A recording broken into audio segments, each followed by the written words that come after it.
الحمد لله نحمده ونستعينه ونستغفره ونعوذ بالله من شرور أنفسنا ومن سيئات أعمالنا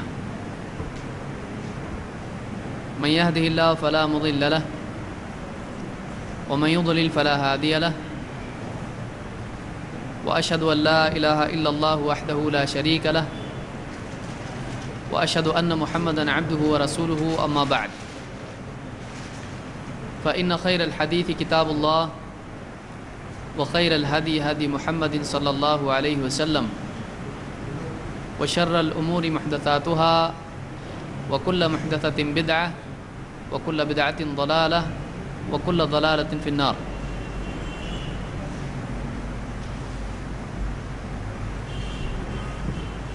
قال النبي صلى الله عليه وسلم وإن لولدك عليك حقا.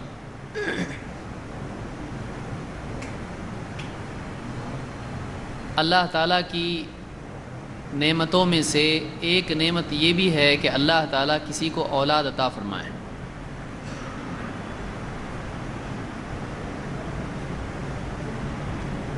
اولاد کا ملنا یہ ہے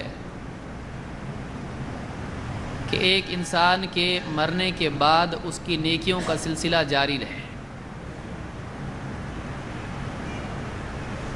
ایک آدمی کے ہاں جب اولاد ہوتی ہے تو پال پوس کر ان کو بڑا کرتا ہے. اولاد پر خرچ کرنا، اولاد کی تربیت کرنا، تکلیفوں سے ان کو بچانا، ان کو ادب سکھانا، ان کو دین سکھانا، ان کو زندگی کے اصول سکھانا، یہ خود ایک انسان کے لیے ثواب کی چیز ہوتا ہے. پھر اس کے بعد جب انسان دنیا سے چلا جاتا ہے اور اپنے پیچھے نیک اولاد چھوڑ جاتا ہے تو اولاد مرنے کے بعد، ماں باپ کے مرنے کے بعد ان کے احسانات کو یاد کر کے اللہ کے ہاں ان کی مغفرت اور ان کی نجات کے لیے خود ان کے لیے دعا کرتی ہے. اور نیک اولاد جو عمل کرتی ہے اگر اس کی دینداری میں والدین کا دخل ہو تو یقیناً مرنے کے بعد بھی اس کے اعمال میں والدین کا حصہ ہوتا ہے. اس اعتبار سے اسلام میں اولاد کی بہت اہمیت ہے اور اسلام نے تجرد کو پسند نہیں کیا ہے. ایک آدمی اکیلا رہے، نکاح نہ کرے اور بس اسی طرح سے زندگی گزار کے دنیا سے چلا جائے، یہ چیز اسلام میں پسندیدہ نہیں ہے. اگر سارے ہی لوگ ایسا سوچیں تو دنیا میں انسانوں کی نسل ختم ہو جائے گی. اسلام میں نکاح اور اولاد والی زندگی کو پسند کیا گیا ہے، اور نہ صرف یہ کہ پسند کیا گیا ہے بلکہ حدیث میں اللہ کے نبی صلی اللہ علیہ وسلم نے فرمایا، جس کو امام مسلم وغیرہ نے روایت کیا اور غالباً بخاری میں بھی ہے، کہ ایک انسان کا اپنی بیوی سے صحبت کرنا بھی صدقہ ہے، اس پر بھی اس کو صدقے کا ثواب ملتا ہے. تو اس اعتبار سے نکاح اور اولاد کی اسلام میں اہمیت صرف اس اعتبار سے نہیں ہے کہ انسانیت کا کارواں چلتا رہے، بلکہ اس اعتبار سے بھی ہے کہ ایک انسان ذمہ داریاں اٹھا کر اللہ کی ذمہ داری، اللہ کا بندہ ہونے کے اعتبار سے ذمہ داری ایک طرف ادا کرے، اور اسی طرح سے اپنے ماتحت اور اپنے ساتھ والوں کے حقوق ادا کرے، اور دین میں حقوق العباد اور حقوق اللہ ان دونوں کا اہتمام کرتے ہوئے اپنی زندگی کو قیامت کے دن ترازو میں، میزان میں تلنے کے اعتبار سے کامیاب ترین زندگی بنائے. اسلام میں ایسا نہیں کہ صرف اللہ اللہ کرتے رہے آدمی مسجد میں جا کے بیٹھ جائے اور اسلام میں یہ بھی نہیں ہے کہ آدمی بس بیوی بچے ماں باپ بھائی بہن ان کی ذمہ داری ادا کرے اور اللہ کو بھول جائے۔ دینداری کا کمال یہ ہے کہ ایک طرف ایک انسان اللہ کا حق ادا کرے اور اسی کے ساتھ دوسری طرف اللہ کے بندے جن بندوں کا اس پر حق ہے ان کے حق ادا کرتا رہے۔ انہی میں انسان کی اولاد بھی ہے۔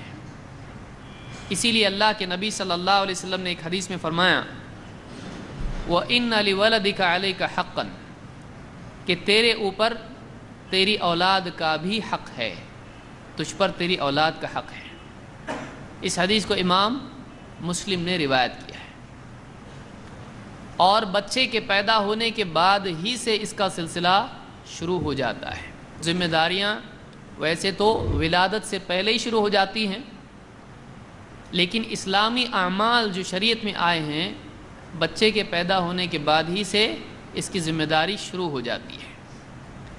اور بہت سارے اعمال قرآن و سنت میں حدیثوں میں اللہ کے نبی صلی اللہ علیہ وسلم سے ثابت ہیں کہ کسی کے ہاں بچہ ہو جائے تو اس نے کیا کیا کرنا چاہیے۔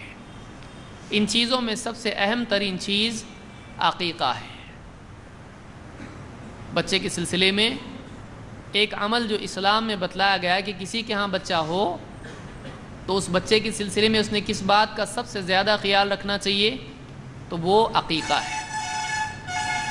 آج کی اس گفتگو میں اسی سے متعلق کچھ ہم باتیں دیکھیں گے کہ اسلام میں عقیقے کے کیا احکام ہیں۔ بہت سارے لوگ عقیقہ کہنے کی بجائے حقیقہ کہتے ہیں۔ عقیقہ عین سے ہے، وہ سمجھتے ہیں غالباً حقیقت سے کچھ اس کا تعلق ہوگا، یہ بھی حقیقت ہے زندگی کی۔ تو بہت سارے لوگ بول نہیں پاتے ہیں، بولتے ہیں حقیقہ ہے ہمارے بچے کا، تو یہ حقیقہ نہیں ہے، یہ عقیقہ ہے۔ تو اس میں عین اور قاف آ رہا ہے، جو بہت مشکل ہوتا ہے پڑھنے میں لوگوں کے لیے۔ عین بھی مشکل اور قاف بھی مشکل، دونوں ایک جگہ جمع ہو تو کتنا مشکل ہے، اور اس میں 2 بار قاف آ رہا ہے، عقیقہ۔ تو عقیقہ کیا ہے اور اس کے احکام کیا ہیں؟ بہت سارے لوگ اس سلسلے میں پریشان رہتے ہیں اور بہت ساری غلط باتیں لوگوں میں اس بارے میں معروف ہیں۔ تو آئیے دیکھتے ہیں آج کے درس میں کہ عقیقہ کے اسلام میں کیا احکام ہیں۔ سب سے پہلے عقیقہ کی حکمت اور اس کا حکم کیا ہے، کیوں عقیقہ ہے، اور عقیقہ واجب ہے، سنت ہے، مکروہ ہے، بس مباح ہے، کیا ہے شریعت میں اس کا کیا مرتبہ ہے۔ سب سے پہلے عقیقہ کے لغت میں معنی کیا ہے؟ ڈکشنری میں عقیقہ کہتے کس کو ہیں؟ ابن منظور کہتے ہیں اپنی ڈکشنری رسال العرب میں وقیل للذبیحۃ عقیقۃ لأنها تذبح فیشق حلقومها ومریئها وودجاها قطعا كما سمیت ذبیحۃ بالذبح وهو الشق۔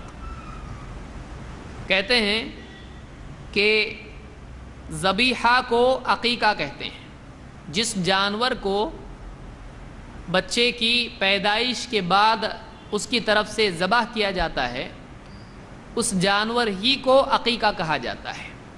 جیسے ذبیحہ کہتے ہیں، قربانی میں ہم ذبح کرتے ہیں تو اس کو ذبیحہ کہا جاتا ہے، اسی طرح سے بچے کے عقیقے میں جو جانور ذبح کیا جاتا ہے اس کو عقیقہ کہا جاتا ہے۔ لیکن عقیقہ کا جو ورڈ آیا ہے یہ عقہ سے آیا ہے، اور عقہ کے معنی عربی زبان میں شق کے ہوتے ہیں، یعنی پھٹنا، کٹنا، ٹوٹنا، اس معنی میں۔ تو یہاں پر کیوں کہا جاتا ہے اس کو عقیقہ، اس جانور کو بھی عقیقہ کیوں کہتے ہیں؟ اس لیے کہ اس کے حلق کو، اس کی 2 رگیں جو ہوتی ہیں، ان رگوں کو، اور اس کی جو یعنی دل کی طرف جانے والی نالی ہوتی ہے، یہ ساری رگوں کو کیا کیا جاتا ہے؟ اس کو قطع کیا جاتا ہے، اس کو کاٹا جاتا ہے۔ تو عربی زبان میں عقہ کا لفظ جو ہے یہ کاٹنے کے لیے آتا ہے، توڑنے کے لیے آتا ہے، پھاڑنے کے لیے آتا ہے، چیرنے کے لیے آتا ہے۔ اسی لیے والدین سے تعلق توڑنے کو عقوق الوالدین کہا جاتا ہے۔ قطیعۃ الرحم جس کو کہتے ہیں، رشتے توڑنا، جیسے صلہ رحمی ہم کہتے ہیں، صلہ کے معنی ہوتا ہے جوڑنا، اسی پر سے اس کا بالعکس اپوزٹ، اس کا الٹا قطع رحمی۔ قطع کا مطلب ہوتا ہے کٹ کرنا۔ تو یہاں پر عربی زبان کا بھی جو لفظ ہے وہ عقیقہ جو ہے یہ عقہ سے یعنی کٹ کرنا، لیکن کٹ کرنا کیا؟ جانور کی رگوں کو قطع کرنا، تو اس لیے اس کو کیا کہتے ہیں؟ عقیقہ۔ ایک معنی علماء نے یہ بھی کہے ہیں، الجوہری اپنی کتاب الصحاح میں کہتے ہیں، یہ بھی ڈکشنری عربی زبان کی، کہتے ہیں وَشَعْرُ كُلِّ مَوْلُودٍ مِنَ النَّاسِ وَالْبَهَائِمِ الَّذِي يُولَدُ عَلَيْهِ عَقِيقَةٌ، چاہے انسان کا بچہ ہو یا جانور ہو، جب وہ پیدا ہوتا ہے تو اس پر کچھ بال ہوتے ہیں، تو ان بالوں کو بھی کیا کہا جاتا ہے؟ عقیقہ۔ کیوں؟ اس لیے کہ وہ جلد کو چیر کے باہر آتے ہیں۔ باہر کہاں سے آتے ہیں؟ اندر سے باہر آتے ہیں۔ تو ہم ایک دم روٹ سے دیکھ رہے ہیں عقیقہ آیا کدھر سے۔ تو عربی زبان میں عقہ کا مطلب ہوتا ہے قطع کرنا، پھاڑنا، چیرنا، قطع کرنا۔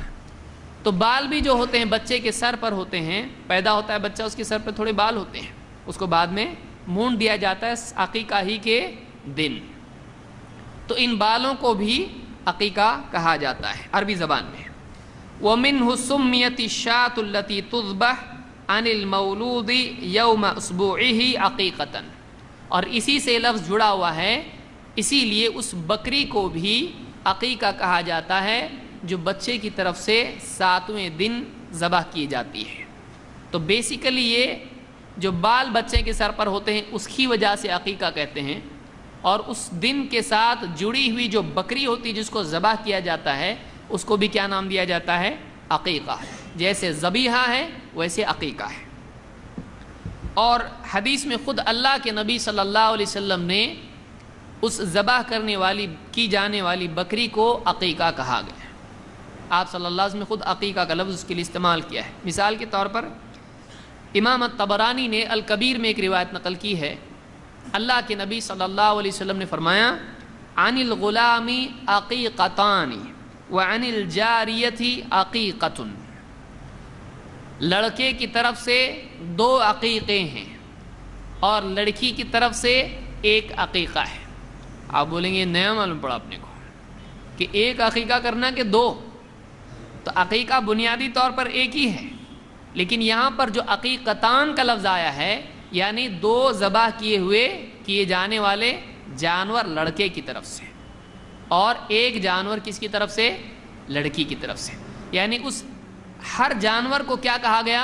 عقیقہ، کہ لڑکے کی طرف سے 2 عقیقے یعنی 2 بکریاں اور لڑکی کی طرف سے 1، تو اس جانور کو جو ذبح کیا جاتا ہے عقیقے میں اس کو بھی عقیقہ کہا جاتا ہے۔ اسی پر سے یہ نام بن گیا کہ عقیقہ، لڑکے کا عقیقہ یا لڑکی کا عقیقہ۔ تو یہ طبرانی کی روایت ہے اور یہ صحیح روایت ہے۔ عقیقہ کا عمل اسلام سے پہلے جاہلیت میں بھی تھا۔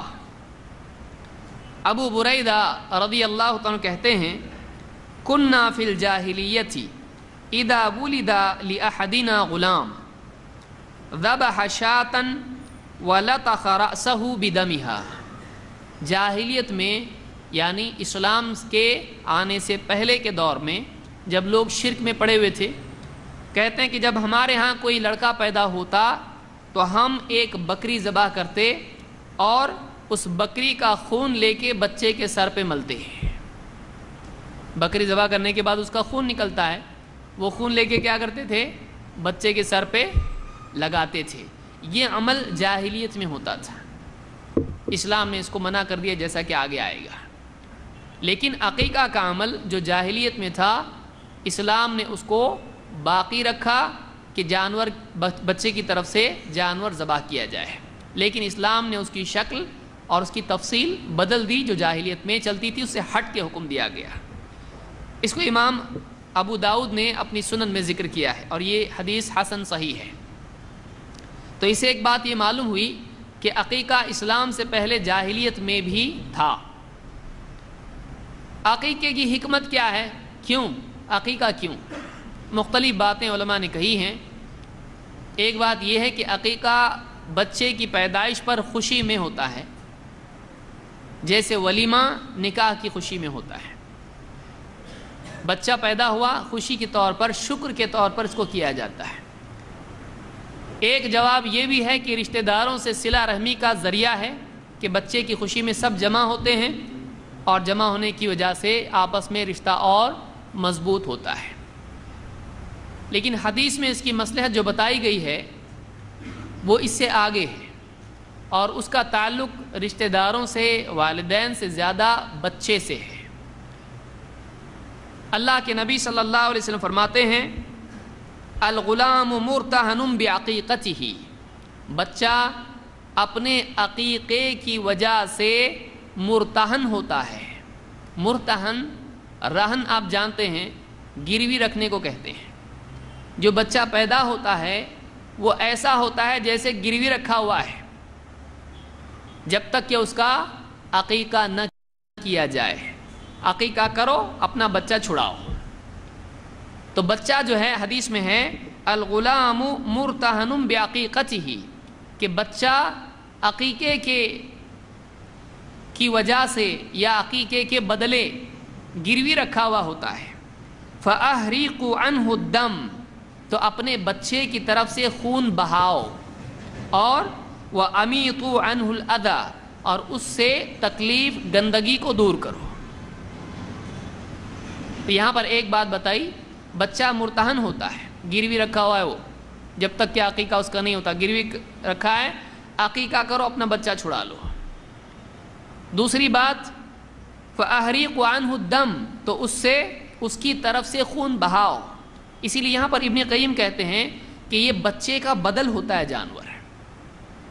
جو جانور ہے، بچہ گروی ہے، اس کو چھڑانا ہے، جانور ذبح کرو، اپنا بچہ لو۔ تو کہتے ہیں یہ بچے کی گویا کہ ایک حفاظت ہوتی ہے، اور اس کی جان، یہ بچہ محفوظ پیدا ہوا، اس کی جان محفوظ رہی، اس لیے کہ پریگننسی میں آپ جانتے ہیں بہت رسکی سچویشن ہوتی ہے، ماں کے لیے بھی، بچے کے لیے بھی، بچ بھی سکتے ہیں، نہیں بھی بچ سکتے ہیں، جان کا معاملہ ہوتا ہے۔ تو صحیح سلامت بچہ پیدا ہو گیا تو اب اس کے اوپر شکر ضروری ہے اللہ کا۔ اب یہ گروی رکھا ہوا ہے، تو بچے کی طرف سے جانور ذبح کرو، خون بہاؤ، اور اس جان کے بدلے میں دوسری جان دو، ذبح کر کے اس کو آزاد کرا لو۔ ابن قیم رحمۃ اللہ علیہ اپنی کتاب میں تحفۃ المودود، یہ کتاب انہوں نے بچے ہی کے بارے میں لکھی ہے، فی احکام المولود، پیدا ہو شدہ بچے کے سلسلے میں کیا احکام ہیں، انہوں نے ساری باتیں اس میں بحث، بہت ساری لمبی بحثیں اس میں کی ہیں۔ ایک بات انہوں نے یہاں بیان کی ہے، یہاں پر آپ صلی اللہ علیہ وسلم فرماتے ہیں بچہ گروی رکھا ہوتا ہے عقیقے کے بدلے، تو اس کی طرف سے تم خون بہاؤ، اور وَأَمِيطُوا عَنْهُ الْأَذَى، وَأَمِيطُوا عَنْهُ الْأَذَى، اس کی طرف سے تکلیف کو تم دور کر دو۔ یہ تکلیف دور کرنا کیا ہے؟ یہ جو حدیث ہے امام البیہقی نے شعب الایمان میں اس کو ذکر کیا، اور یہ صحیح روایت ہے۔ بچے سے تکلیف دور کرو کا کیا مطلب ہے؟ ایک اور روایت جس کو امام الحاکم، ابن حبان اور بیہقی نے سنن میں ذکر کیا ہے، اللہ کے نبی صلی اللہ علیہ وسلم نے حسن اور حسین رضی اللہ تعالیٰ عنہ کے عقیقے کے سلسلے میں فرمایا وَأَمَرَ أَن يُمَاطَ عَنْ رَأْسِهِ الْأَذَى، کہ بچے کے سر سے ادا عربی زبان میں دو چیزوں کے لیے آتا ہے، ایک گندگی کے لیے اور ایک تکلیف کے لیے۔ پریشانی والی چیز، گندی چیز، لیے پیشاب پاخانہ جو ہوتا ہے اس کو ادا کہا جاتا ہے، حیض کا خون اس کو ادا کہا جاتا ہے، قل ہوا اذن، ادا اس کو کہا جاتا ہے۔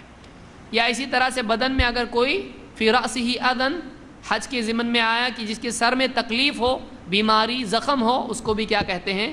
ادا۔ تو گندگی اور تکلیف دونوں کے لیے عربی زبان میں ادا کا لفظ آتا ہے۔ تو یہاں پر آپ نے فرمایا وَأَمَرَ أَن يُمَاطَ عَنْهُ عَنْ رَأْسِهِ أَذًا، کہ بچے کے سر سے تکلیف، گندگی کو دور کر دو۔ تو معلوم ہوا کہ جو سر مونڈا جاتا ہے 7ویں دن، یہ بھی عقیقے کے ساتھ کیا ہے؟ جڑا ہوا ہے۔ تو 7ویں دن یہ حکم ہوتا ہے کہ بچے کا عقیقہ ہو، جیسا کہ آگے آئے گا، اور اس کے سر سے جو پیدائش کے بال ہوتے ہیں ان کو مونڈ دیا جائے۔ آپ ڈاکٹر سے پوچھیں، وہ بھی آپ کو بتائیں گے یہ جو سکن ہوتی ہے اس کو صاف کرنا ضروری ہوتا ہے، اور سر اچھی طرح سے مونڈ دینے سے وہ سر بھی جو ہے صاف ہو جاتا ہے بالکل. تو یہ اس کے لیے ادا ہوتی ہے. بعض بچوں کو دیکھا گیا کہ ان کے سر نہیں مونڈا جاتا ہے تو سر میں بہت ساری گھموریاں اور بہت کچھ پریشانیاں ان کو ہو جاتی ہیں. تو سر مونڈ دینے سے سر کلین ہو جاتا ہے، اس لیے کہ وہ سکن کے ساتھ اس طرح سے نکل جاتا ہے سب کچھ. یہ حاکم کی روایت ہے اور دوسرے محدثین نے بھی اس کو روایت کیا ہے، یہ صحیح روایت ہے. تو معلوم ہوا کہ عقیقے کی حکمت یہ ہے، وجہ یہ ہے کہ بچہ اپنا چھڑاؤ، اپنا بچہ چھڑا لو. عقیقہ کیا ہے؟ سنت ہے، مستحب ہے، واجب ہے، حرام ہے، حلال ہے، کیا ہے؟ دلائل اور علماء کا قول، عام طور سے علماء اس طرف گئے ہیں کہ عقیقہ سنت ہے، لازم نہیں ہے. اور بعض علماء اس طرف گئے ہیں کہ عقیقہ مکروہ ہے، نہیں کرنا چاہیے. امام ابو حنیفہ اور صاحبین دونوں کا قول یہ ہے کہ مکروہ ہے، عقیقہ نہیں کرنا چاہیے.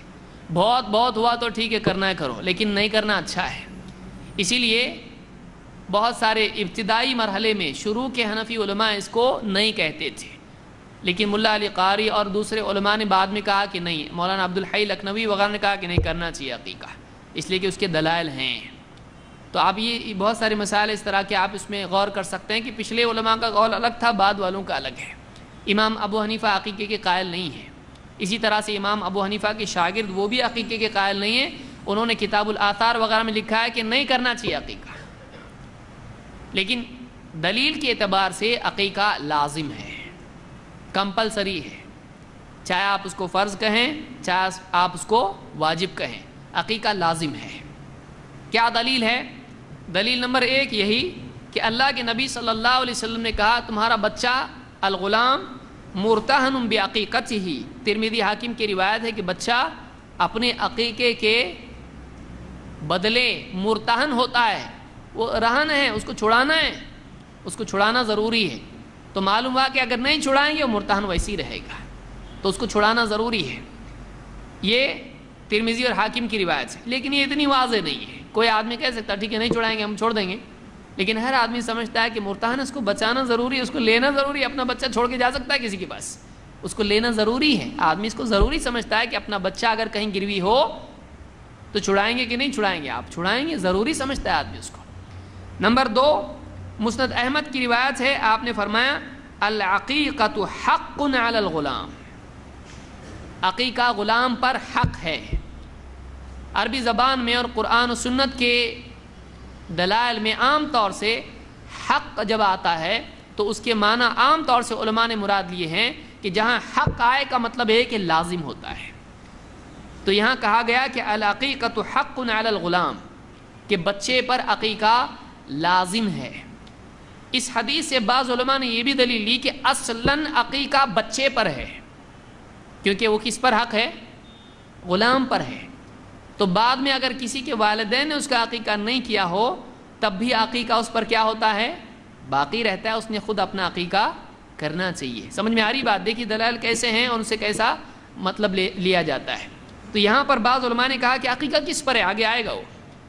تو یہاں پر اس حدیث سے بعض علماء نے دلیل لی العقیقۃ حق علی الغلام، عقیقہ لڑکے پر یا بچے پر حق ہے، اس پر اللہ کی طرف سے حق ہے. یہ مسند احمد کی روایت ہے. اور آگے آئیے، عائشہ رضی اللہ تعالیٰ فرماتی ہیں ان رسول اللہ صلی اللہ علیہ وسلم امرہم عن الغلام شاتان مکافئتان وعن الجاریۃ شات. بعض لوگوں نے مجھ سے پوچھا آپ عقیقے میں لیں گے کیا؟ اتنا کیا ہے عقیقے میں؟ 2-3 لوگوں نے مجھ سے پوچھا. میں نے کہا عقیقے میں اتنا ہے کہ ٹائم معلوم نہیں پورا ہوگا کہ نہیں ہوگا. اسلام ایک ایسا دین ہے کہ آپ دیکھیے کہ ایک چھوٹی چھوٹی چیز جس کو کسی دین میں اس کا تصور نہیں ہے، اسلام میں اس کے بارے میں اتنا مواد ہے، اتنی تفصیل ہے، اتنے احکام ہیں اس کے.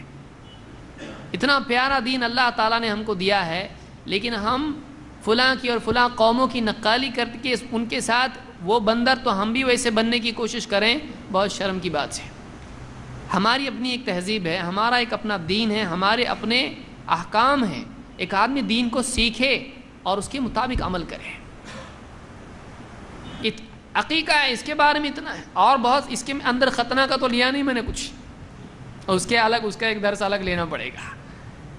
یہ صرف عقیقہ کے بارے میں ہے. ابھی بچہ پیدا ہوا ہے، 7واں دن نہیں ہے، ابھی 7ویں دن کے بارے میں اتنا ہے.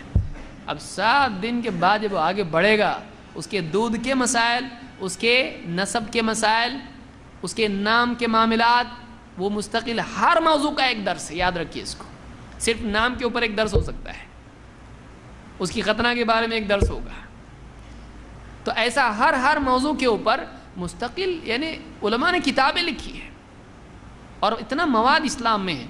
افسوس یہ ہے کہ اس دور میں آ کے آدمی neutron, proton, electron, photon, micron اور کیا کیا کون سا کون کر رہا ہے، لیکن ہمارا نبی کون، ہم کو اللہ کون، کچھ معلوم نہیں اس کو. باقی سب کون معلوم ہے اس کو. تو آج اس دور میں آ کے جب ایک انسان ایٹم کو توڑ کے اور اندر جا رہا ہے لیکن دین چھوڑ کے جا رہا ہے، صحیح ہے، ایٹم کو توڑ کے اس کے اندر جا رہا ہے، دین چھوڑ کے باہر جا رہا ہے، کہاں جا رہا ہے، کیا ہوگا؟ بہت افسوس. اور ذلت، مسلمانوں کی ذلت کے بڑے اسباب میں سے یہ بھی ہے. جتنا آدمی دین سے بھاگے گا اتنا عزت اس سے بھاگے گی. جتنا آدمی دین سے حضرت عمر کا قول یاد رکھیے. یہ ضمن ذہن میں آ جاتی ہے کچھ بات ایسی تو اچھا لگتا بولنے کو. حضرت عمر نے کیا کہا تھا؟ ہم ذلیل تھے، اللہ تعالیٰ نے اس اسلام کے ذریعے سے ہم کو عزت دی. اگر ہم اسلام کی بجائے کسی اور چیز کے ذریعے سے عزت حاصل کرنا چاہیں گے، اللہ پھر سے ہم کو ذلیل کر دے گا. حضرت عمر نے جو جملہ کہا تھا، ہم اس کی مثال ہیں. ہم اس کا، یعنی اس کو واقعی صحیح ہے کہ نہیں، اس کی ویریفیکیشن ہم سے کیا جا سکتا ہے. آج مسلمانوں کے حال سے اس قول کو ویریفائی کر سکتے ہیں. اللہ تعالیٰ مسلمانوں کو جاگنے کی توفیق عطا فرمائے. تو یہاں پر اللہ کے رسول صلی اللہ علیہ وسلم کی اس حدیث سے معلوم ہوتا ہے کہ آپ نے عقیقہ کا حکم دیا ہے، اور جس چیز کا اللہ کے نبی صلی اللہ علیہ وسلم حکم دے دیں وہ لازم ہوتا ہے. اس کو میں بعد میں سمجھاتا ہوں. حدیث کیا ہے؟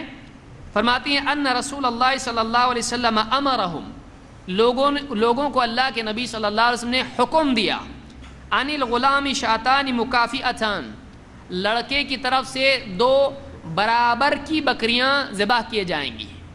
لڑکے کی طرف سے 2 برابر بکریاں، ایکول، اس پہ میں بعد میں آؤں گا. وعن الجاریۃ شاۃ، اور لڑکی کی طرف سے 1 بکری. تو اس کا آپ نے کیا کیا؟ حکم دیا. حکم دینے سے وہ چیز لازم ہو جاتی ہے. یہ حدیث ترمذی کی ہے اور صحیح روایت ہے. حکم دینے سے لازم ہوتا ہے کہ کیا دلیل ہے؟ قرآن میں بھی حدیث میں بھی ہے. اللہ تعالیٰ فرماتا ہے فَلْيَحْذَرِ الَّذِينَ يُخَالِفُونَ عَنْ أَمْرِهِ أَن تُصِيبَهُمْ فِتْنَةٌ، جو لوگ اس رسول کے حکم کی خلاف ورزی کرتے ہیں ان کو ڈرنا چاہیے کہ کہیں ان پہ فتنہ نہ آ جائے. او یصیبہم عذاب علیم، کہیں ایسا نہ ہو، انہیں ڈرنا چاہیے کہ کہیں ان پر عذاب نہ آ جائے. تو رسول کے حکم کی خلاف ورزی، رسول کے حکم کی مخالفت کرنے پر ڈرایا اللہ نے. تو معلوم ہے رسول کا حکم لازم ہوتا ہے. نمبر 2، حدیث سے دلیل کیا ہے حکم لازم ہوتا ہے؟ اللہ کے نبی صلی اللہ علیہ وسلم نے فرمایا لولا ان اشق علی امتی لامرتهم بالسواک عند کل صلاۃ، اگر میری امت پر مشقت کا ڈر نہیں ہوتا، اگر یہ ڈر نہیں ہوتا کہ امت پر یہ چیز بہت بھاری ہو جائے گی، عمل کرنا مشکل ہو جائے گا، عمل نہیں کریں گے تو گناہ گار ہو جائیں گے، اگر امت پر مشقت کا ڈر نہیں ہوتا تو میں ہر نماز کے وقت ان کو مسواک کا حکم دیتا. حکم کیوں نہیں دیا؟ حکم دیں گے تو لازم ہوگا، لازم ہوگا تو ہر وقت کرنا پڑے گا، نہیں کر پائیں گے تکلیف ہوگی، تکلیف گناہ ہو جائے گا. تو نہیں دیا حکم تاکہ لازم نہ ہو جائے. معلوم اللہ کہ نبی صلی اللہ علیہ وسلم اگر ایک حکم دیں تو وہ کیا ہو جاتا ہے؟ لازم ہو جاتا ہے. یہ اصول ہے. تو یہاں پر حضرت عائشہ فرماتی ہیں کہ اللہ کے نبی صلی اللہ علیہ وسلم نے مسلمانوں کو حکم دیا کہ لڑکے کی طرف سے 2 بکریاں، لڑکی کی طرف سے 1 بکری. یہ ترمذی کی روایت ہے. اور اسی طرح سے ایک روایت میں جو اس سے پہلے گزری، بخاری کی روایت میں آپ نے فرمایا مع الغلام عقیقہ، ہر بچے کے ساتھ عقیقہ ہے. تو اس کو یہ الفاظ خود بتا رہے ہیں، بچے کے ساتھ عقیقہ ہے. مع الغلام عقیقہ، ہر بچے کے ساتھ عقیقہ ہے. فأحریقوا عنہ دما، تو اس کی طرف سے خون بہاؤ، یہ حکم ہے. بچے کی طرف سے کیا کرو؟ خون بہاؤ۔ اس کو امام البخاری نے روایت کیا ہے۔ اس حدیث سے بعض لوگوں نے دلیل لی کہ بس خون بہانا کافی ہے، پھر چاہے وہ چھوٹا جانور ہو، بڑا جانور ہو، کچھ بھی ہو، چاہے حصہ ہو، میں اس پہ آگے آؤں گا۔ لیکن یہ دلیل یاد رکھیں، آگے جا کے ہم اس کا محاسبہ کریں گے کہ واقعی یہ معنی ہے یا نہیں ہے۔ بعض علماء یہ کہتے ہیں کہ نہیں، عقیقہ واجب نہیں ہے، عقیقہ مستحب ہے۔ ان کی کیا دلیل ہے؟ کیونکہ ہم وہ بھی دیکھیں گے تو بات واضح ہو جائے گی۔ عبداللہ ابن عمرو رضی اللہ عنہ فرماتے ہیں سئل رسول اللہ صلی اللہ علیہ وسلم عن العقیقہ، اللہ کے رسول صلی اللہ علیہ وسلم سے عقیقہ کے بارے میں پوچھا گیا۔ فقال لا يحب اللہ العقوق، آپ نے فرمایا کہ اللہ تعالیٰ عقوق کو پسند نہیں کرتا ہے۔ یہی وہ دلیل ہے جس کی وجہ سے بعض علماء اس طرف گئے کہ عقیقہ مکروہ ہے، لیکن انہوں نے اس کو سمجھنے میں غلطی کی ہے۔ عقوق اور عقیقہ میں زمین آسمان کا فرق ہے، دونوں ایک روٹ ورڈ سے نکلے ہیں، لیکن عقوق کا مطلب ہوتا ہے رشتہ داری توڑنا، اور عقیقہ کا مطلب ہوتا ہے کہ بچے کے پیدا ہونے کے بعد جانور کی رگیں کاٹنا، خوشی میں اس کو آزاد کرانے کے لیے۔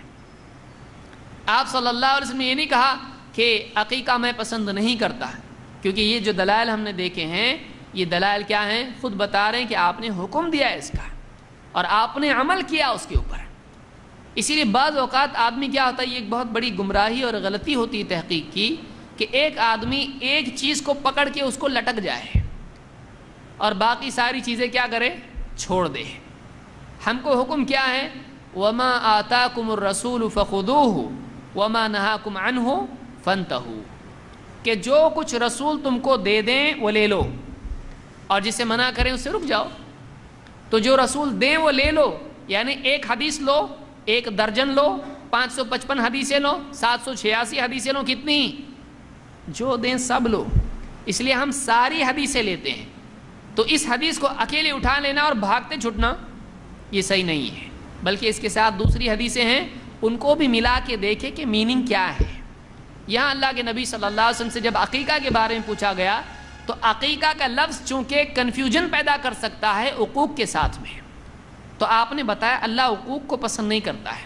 لیکن آگے آپ نے کیا فرمایا؟ آپ نے فرمایا کأنہ، صحابی خود کہتے ہیں کأنہ کرہ الاسم، آپ نے عقوق کا لفظ پسند نہیں کیا، آپ نے عقیقہ کا لفظ پسند نہیں کیا۔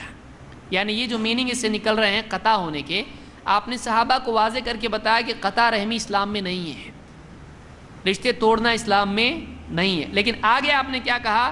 آپ نے فرمایا من ولد لہ ولد فأحب ان ينسک عنہ، جس کے ہاں بچہ پیدا ہو اور وہ اس بات کو پسند کرے کہ اس کی طرف سے قربانی کرے، یعنی عقیقے والی، جس کے ہاں بچہ پیدا، آپ سمجھ لیجیے دلیل کو، جس کے ہاں بچہ پیدا ہو اور وہ پسند کرے کہ اس کی طرف سے قربانی کرے عقیقے والی، فَلْيَنْسُكْ عَنِ الْغُلَامِ، تو وہ لڑکے کی طرف سے عقیقہ کرے، یعنی وہ بچے کی طرف سے عقیقہ کرے۔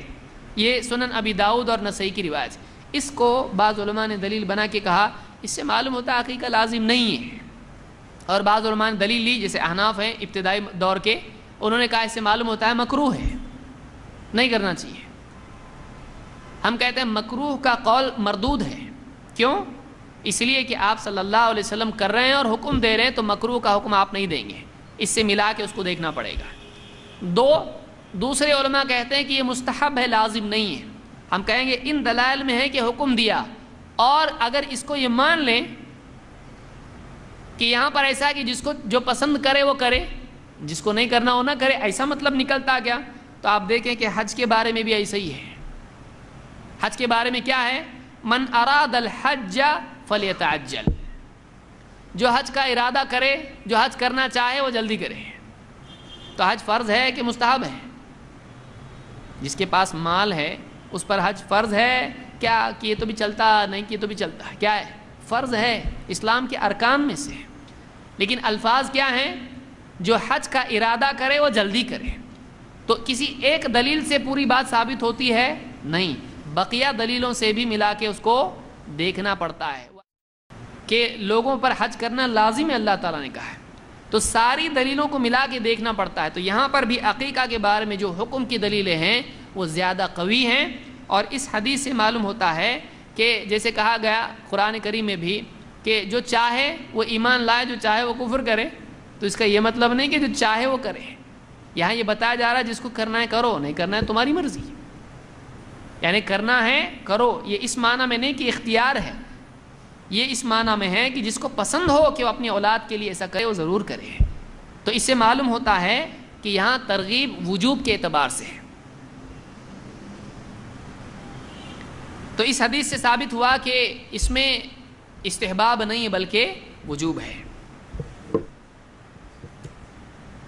اور بچے کا مرتہن ہونا خود اس کو مزید واضح کرتا ہے کہ بچہ مرتہن ہوتا ہے. یہ اس اعتبار سے ہے کہ بچہ یعنی اس کو چھڑانا ضروری ہے.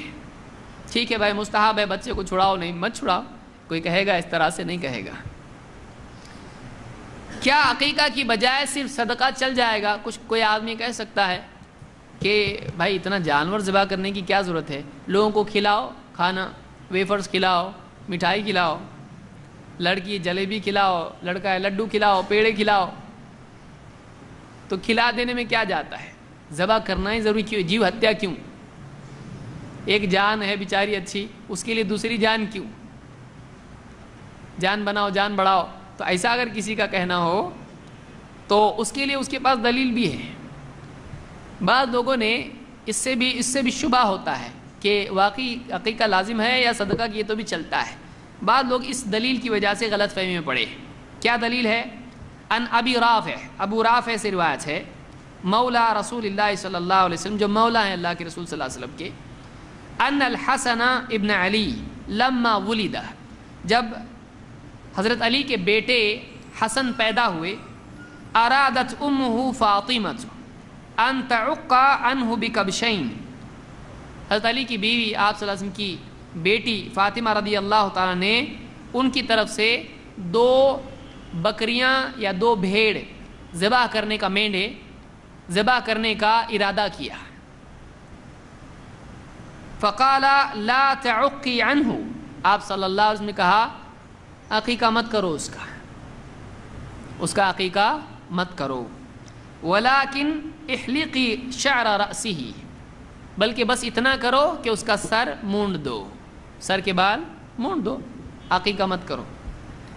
ثم تصدقی بوزنہ من الورق فی سبیل اللہ، اور جو وزن ہو بالوں کا اس کے بقدر اللہ کی راہ میں کچھ صدقہ کر دو. یعنی چاندی، ورق چاندی کو کہتے ہیں، اس کے بدلے کیا کرو؟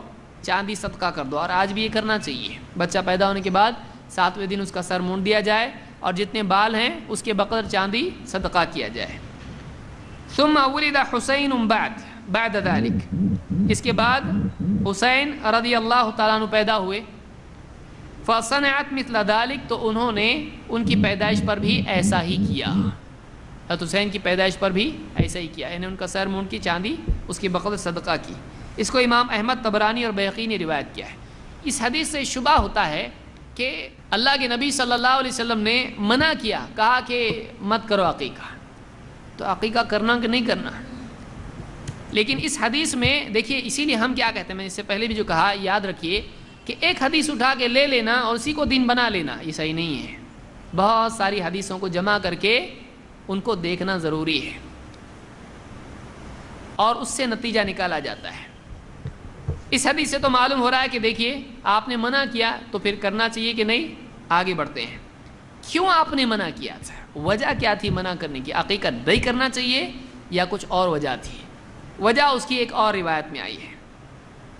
حضرت عائشہ رضی اللہ تعالیٰ فرماتی ہیں اقا رسول اللہ صلی اللہ علیہ وسلم عن حسن و حسین یوم السابع، اللہ کے رسول صلی اللہ علیہ وسلم نے حسن اور حسین رضی اللہ تعالیٰ کا عقیقہ کیا تھا 7ویں دن.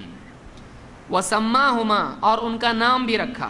وامر ان یماط عن رأسہ الاذی، اور یہ حکم دیا کہ ان کے سر سے بال مونڈ دیے جائیں 7ویں دن. تو حضرت فاطمہ کو منع کیوں کیا؟ تم مت کرو. کیوں منع کیا تھا؟ میں کر رہا ہوں. سمجھ میں آ رہی بات سے؟ یعنی حسن اور حسین رضی اللہ تعالیٰ عنہ کا جو نواسے ہیں آپ صلی اللہ علیہ وسلم کے، ان کا جو عقیقہ ہے آپ نے حضرت فاطمہ کو کہا تم مت کرو، کیونکہ آپ بہت محبت کرتے تھے دونوں سے، آپ نے کہا تم مت کرو. تو یہ مت کرو کیوں؟ کرنا ہی نہیں ہے، اتنی ساری حدیثوں کا کیا کریں گے؟ دیکھیے حدیثوں کو جمع کیا جاتا ہے، اس حدیث کا جو کویشچن اور ڈاؤٹ تھا وہ اس حدیث میں کیا ہو جاتا ہے؟ کلیئر ہوتا ہے، اور آگے بھی آ رہا ہے بہت کچھ. تو اللہ کے نبی صلی اللہ علیہ وسلم نے ان کو اس لیے منع کیا کیونکہ خود آپ چاہتے تھے کہ آپ کریں. یہ وجہ نہیں تھی کہ حضرت فاطمہ کے پاس پیسے نہیں تھے یا ان کے پاس کچھ مجبوری تھی، ایسی کوئی دلیل ہم کو نہیں ملتی ہے. تو اس سے علماء نے یہ بھی مسئلہ لیا کہ اگر گھر کا کوئی بڑا کرنا چاہے باپ کی بجائے، دادا جان چاہتے ہیں میرے پوتے ہیں میں کروں گا ان کا، تو چلتا ہے. تو کوئی بھی اگر رشتہ دار کرنا چاہے جو بڑا ہو گھر کا تو باپ کی بجائے وہ بھی کر سکتا ہے، جیسا کہ خود اللہ کے نبی صلی اللہ علیہ وسلم نے اپنے نواسوں کا عقیقہ کیا تھا. یہ حدیث امام الحاکم، ابن حبان اور بیہقی نے روایت کی ہے اور یہ صحیح روایت ہے. اسی سے یہاں یہ سوال پیدا ہوتا ہے کہ واقعی عقیقہ ہے کس کے اوپر؟ تو اس سے ایک تو پہلے روایت ہم نے دیکھی کہ وہ بچے پر ہے، لیکن حدیث سے اس سے پہلے ایک اور روایت ہم نے دیکھی، اس سے معلوم ہوتا ہے کہ اصلاً بچے پر ہے، لیکن بچہ چونکہ اس کو تو اپنا نام بھی معلوم نہیں، وہ کیا عقیقہ کرے گا؟ باپ کو بولے گا کر رہے کہ نہیں میرا عقیقہ؟ باپ بھاگ جائے گا. تو باپ کو ذمہ دار بنایا گیا ہے بچے کے سلسلے میں، تو اصلاً وہ بچے پر ہے لیکن اس کی کفالت باپ کے ذمہ ہوتی ہے، اس لیے باپ نے کرنا چاہیے. اسی لیے حدیث میں کیا ہے؟ ابو داؤد اور نسائی کی روایت میں من ولد له ولد فاحب ان ينسك عنه، جس کے ہاں بچہ پیدا ہو اور وہ یہ پسند کرتا ہو کہ اس کی طرف سے وہ عقیقہ کرے، فلینسک عن الغلام، تو بچے کی طرف سے باپ کیا کرے؟ غلام، یعنی غلام کی طرف سے، یعنی بچے، غلام عربی زبان میں بچے کے لیے آتا ہے. آپ بولیں گے غلام غلام بار بار آ رہے بچہ بچہ بول رہے ہیں، تو غلام کی طرف سے عقیقہ ہے، بچے کی طرف سے نہیں، ایسا نہیں ہے. غلام عربی زبان میں کیا کہتے ہیں؟ بچے اور لڑکے کو کہتے ہیں. تو آپ نے فرمایا کہ جو اب ایک سوال آپ کے ذہنوں میں ابھی فوراً آیا ہوگا، پھر لڑکی کی طرف سے ہے کہ نہیں ہے، تو وہ بھی آگے آئے گا.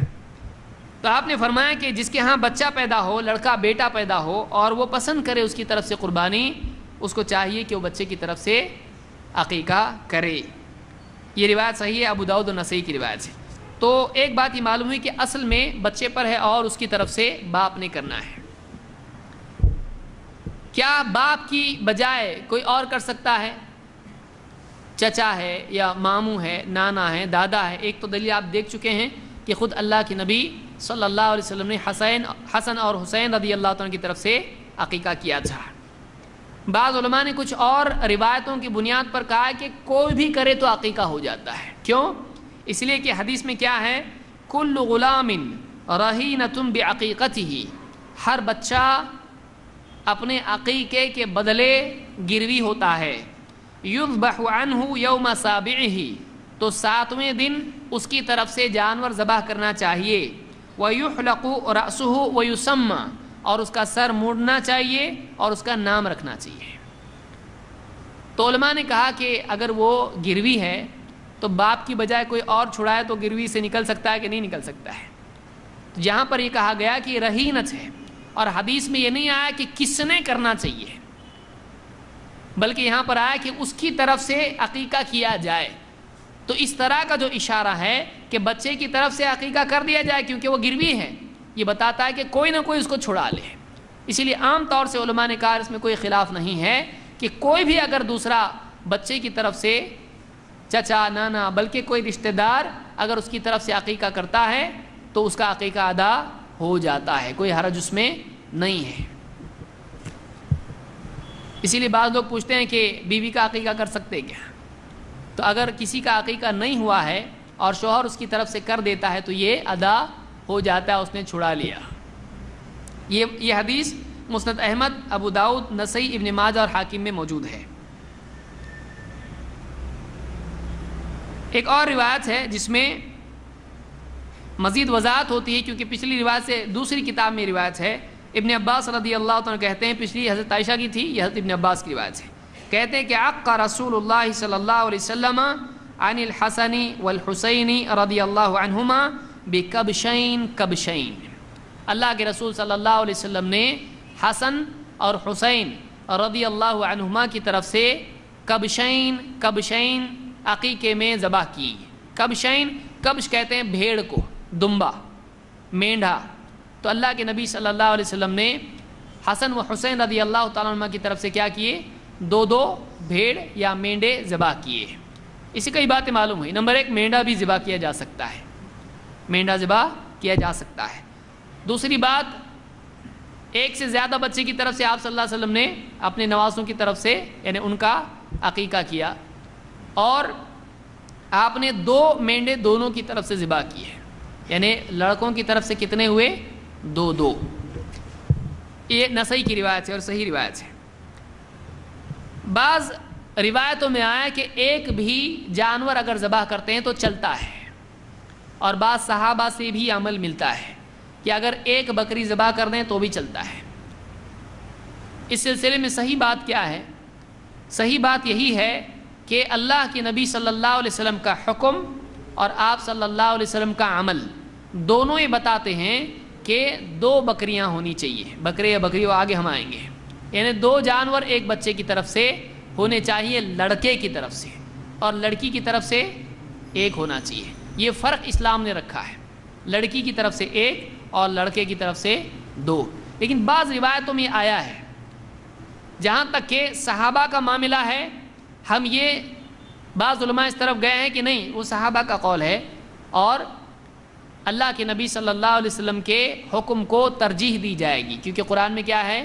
لا تقدموا بین یدی اللہ ورسولہ واتقوا اللہ. اللہ اور اس کے رسول سے آگے مت بڑھو، اللہ سے ڈرو. تو معلوم ہوا کہ کسی صحابی کا فتویٰ ہو اور اللہ کے نبی صلی اللہ علیہ وسلم کا حکم ہو تو ترجیح کس کو دی جائے گی؟ اللہ کے نبی صلی اللہ علیہ وسلم کو، آپ کے حکم کو. کیوں؟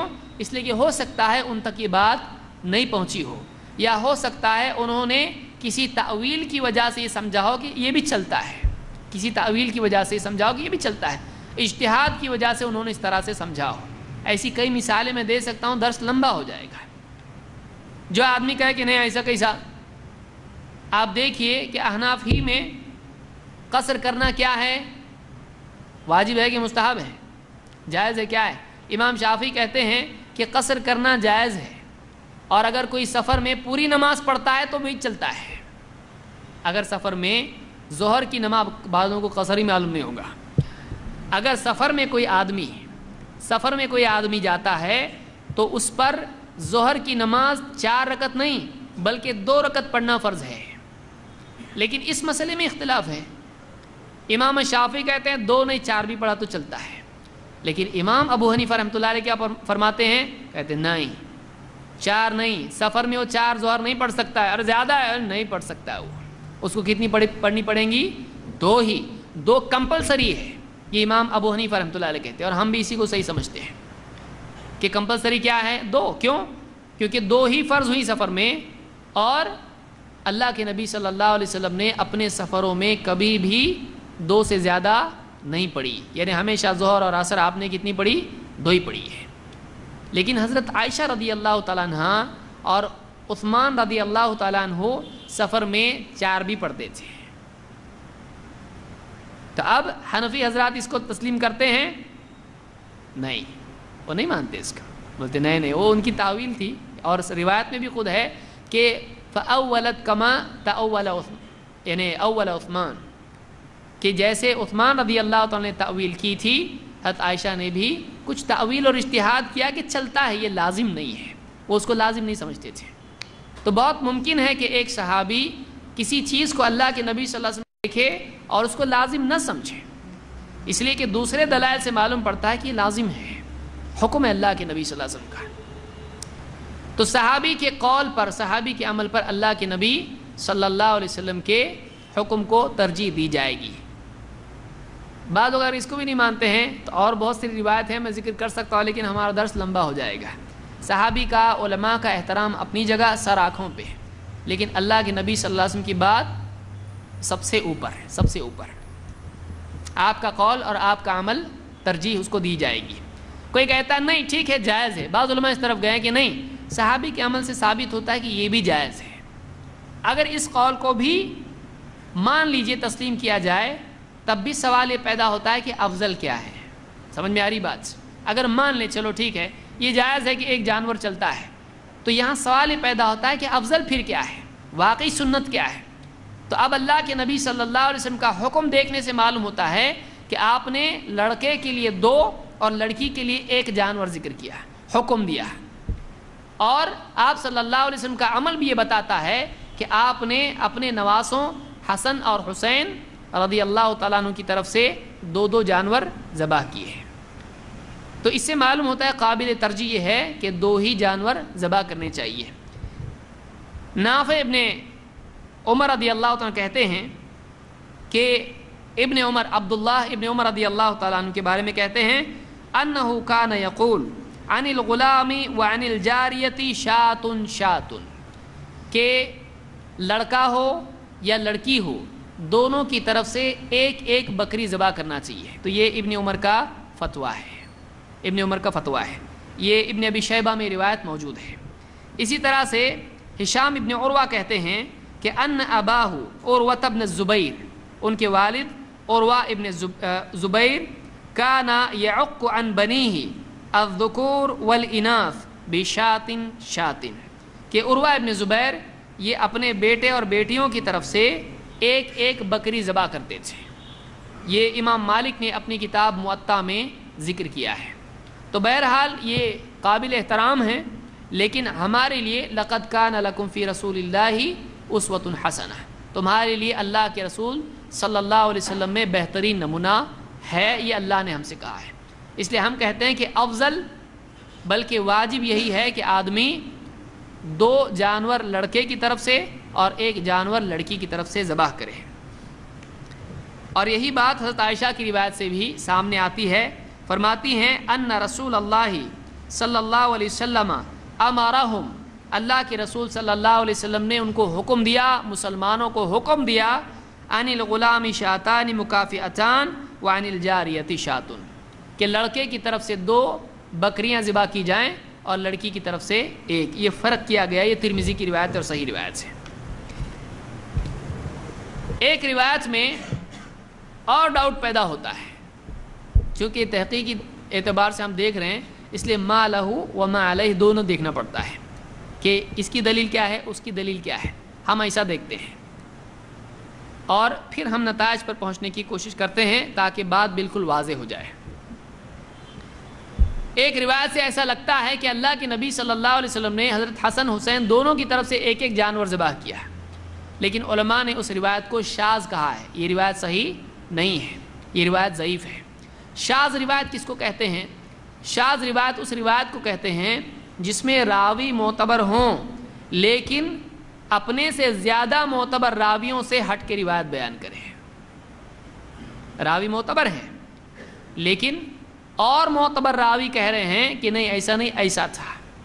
آپ بتائیے اللہ کے نبی صلی اللہ علیہ وسلم نے حسن و حسین کے کتنے عقیقے کیے؟ 1 سے زیادہ عقیقے ہوتے ہیں؟ نہیں، 1 ہی بار ہوتا ہے. تو ایک روایت میں آیا کہ ابن عباس فرماتے ہیں ان رسول اللہ صلی اللہ علیہ وسلم عق عن الحسن والحسین کبشن کبشن، اللہ کے رسول صلی اللہ علیہ وسلم نے حسن و حسین کی طرف سے 1 بکری ذبح کی عقیقے میں. لیکن اس سے زیادہ مضبوط روایت ہے جو سنن نسائی کی ہے. خود ابن عباس ہی کہتے ہیں عق رسول اللہ صلی اللہ علیہ وسلم عن الحسن والحسین رضی اللہ عنہما بکبشین کبشین، کہ اللہ کے رسول صلی اللہ علیہ وسلم نے حسن و حسین کی طرف سے 2 مینڈھے 2 جانور ذبح کیے. تو آپ بتائیے 1 کیے کہ 2 کیے؟ روایات میں جب اس طرح سے تضاد ہو جائے تو دیکھا جاتا ہے کہ کون سی روایت کیا ہے، مضبوط ہے، کون سی روایت قوی ہے سند کے اعتبار سے. یہاں یہ نہیں بول سکتے ہیں کہ 1 بار 1 کیے، 1 بار 2 کیے، ایسا نہیں بول سکتے ہیں. کیوں؟ عقیقہ کتنی بار ہوا؟ 1 بار، یا تو 1 کیے یا تو 2 کیے. تو ایسی صورت میں ترجیح دینا پڑتا ہے. اس لیے علماء نے کہا کہ یہاں پر 2 والی روایت قوی ہے، اس لیے کہ اس کے راوی قوی ہیں اس کے مقابلے میں. نمبر 2، آپ صلی اللہ علیہ وسلم کا حکم بھی کیا ہے؟ دوسری سپورٹیو روایتیں ہیں، آپ نے حکم کیا دیا؟ لڑکی کی طرف سے 2، لڑکی کی طرف سے 1. تو آپ کا حکم آپ کا عمل دونوں ملانے سے معلوم ہوتا ہے کہ 2 کیا ہے؟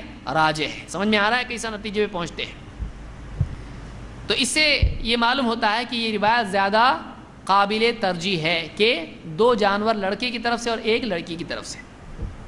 اور اس سے پہلے حضرت عائشہ کی اور ایک روایت گزر چکی ہے، اس میں بھی 2 ہی کا ذکر ہے، جس میں حضرت فاطمہ کو منع کیا اور آپ نے عقیقہ کیا. سوال یہ ہے کہ اگر کسی کے جڑواں بچے پیدا ہو تو وہ کیا کرے؟ آپ بولیں یہ تو سوچا ہی نہیں ہم نے کبھی، لیکن جس کے جڑواں ہوئے اس کو معلوم پڑتا ہے. اگر آج بولے ایک ساتھ 2 آئے نا تو ایک بار 2 چلیں گے کہ نہیں چلیں گے؟ تو ایسا نہیں ہے، بلکہ کسی کے ہاں اگر ایک ساتھ 2 بچے پیدا ہوں تو ہر ایک پر عقیقہ ہے. یعنی دونوں گروی ہو گئے نا ایک ساتھ، تو دونوں کو چھڑانے کا ایک لو ایک لاؤ ادھر، بہت ہو گیا ہم کو. تو اگر 2 ایک ساتھ بچے پیدا ہوں تو دونوں پر عقیقہ ہے. ایک کا عقیقہ کر کے دوسرا چھٹی نہیں ایک کی ٹکٹ پہ دوسرے کو چھٹی نہیں ملے گی. تو اس طرح سے دونوں کا عقیقہ ضروری ہے. ابن عبد البر اپنی کتاب التمہید میں کہتے ہیں، جو موطا کی شرح ہے، کہتے ہیں کہ وقال اللیث ابن سعد فی المرأة تلد ولدین فی بطن واحد انہ یعق عن کل واحد منہما. لیث ابن سعد، امام اللیث ابن سعد، یہ بڑے امام گزرے ہیں، لوگوں کو معلوم ہی نہیں ہے بھی کوئی امام تھے کہ نہیں تھے. لیث ابن سعد کون ہیں؟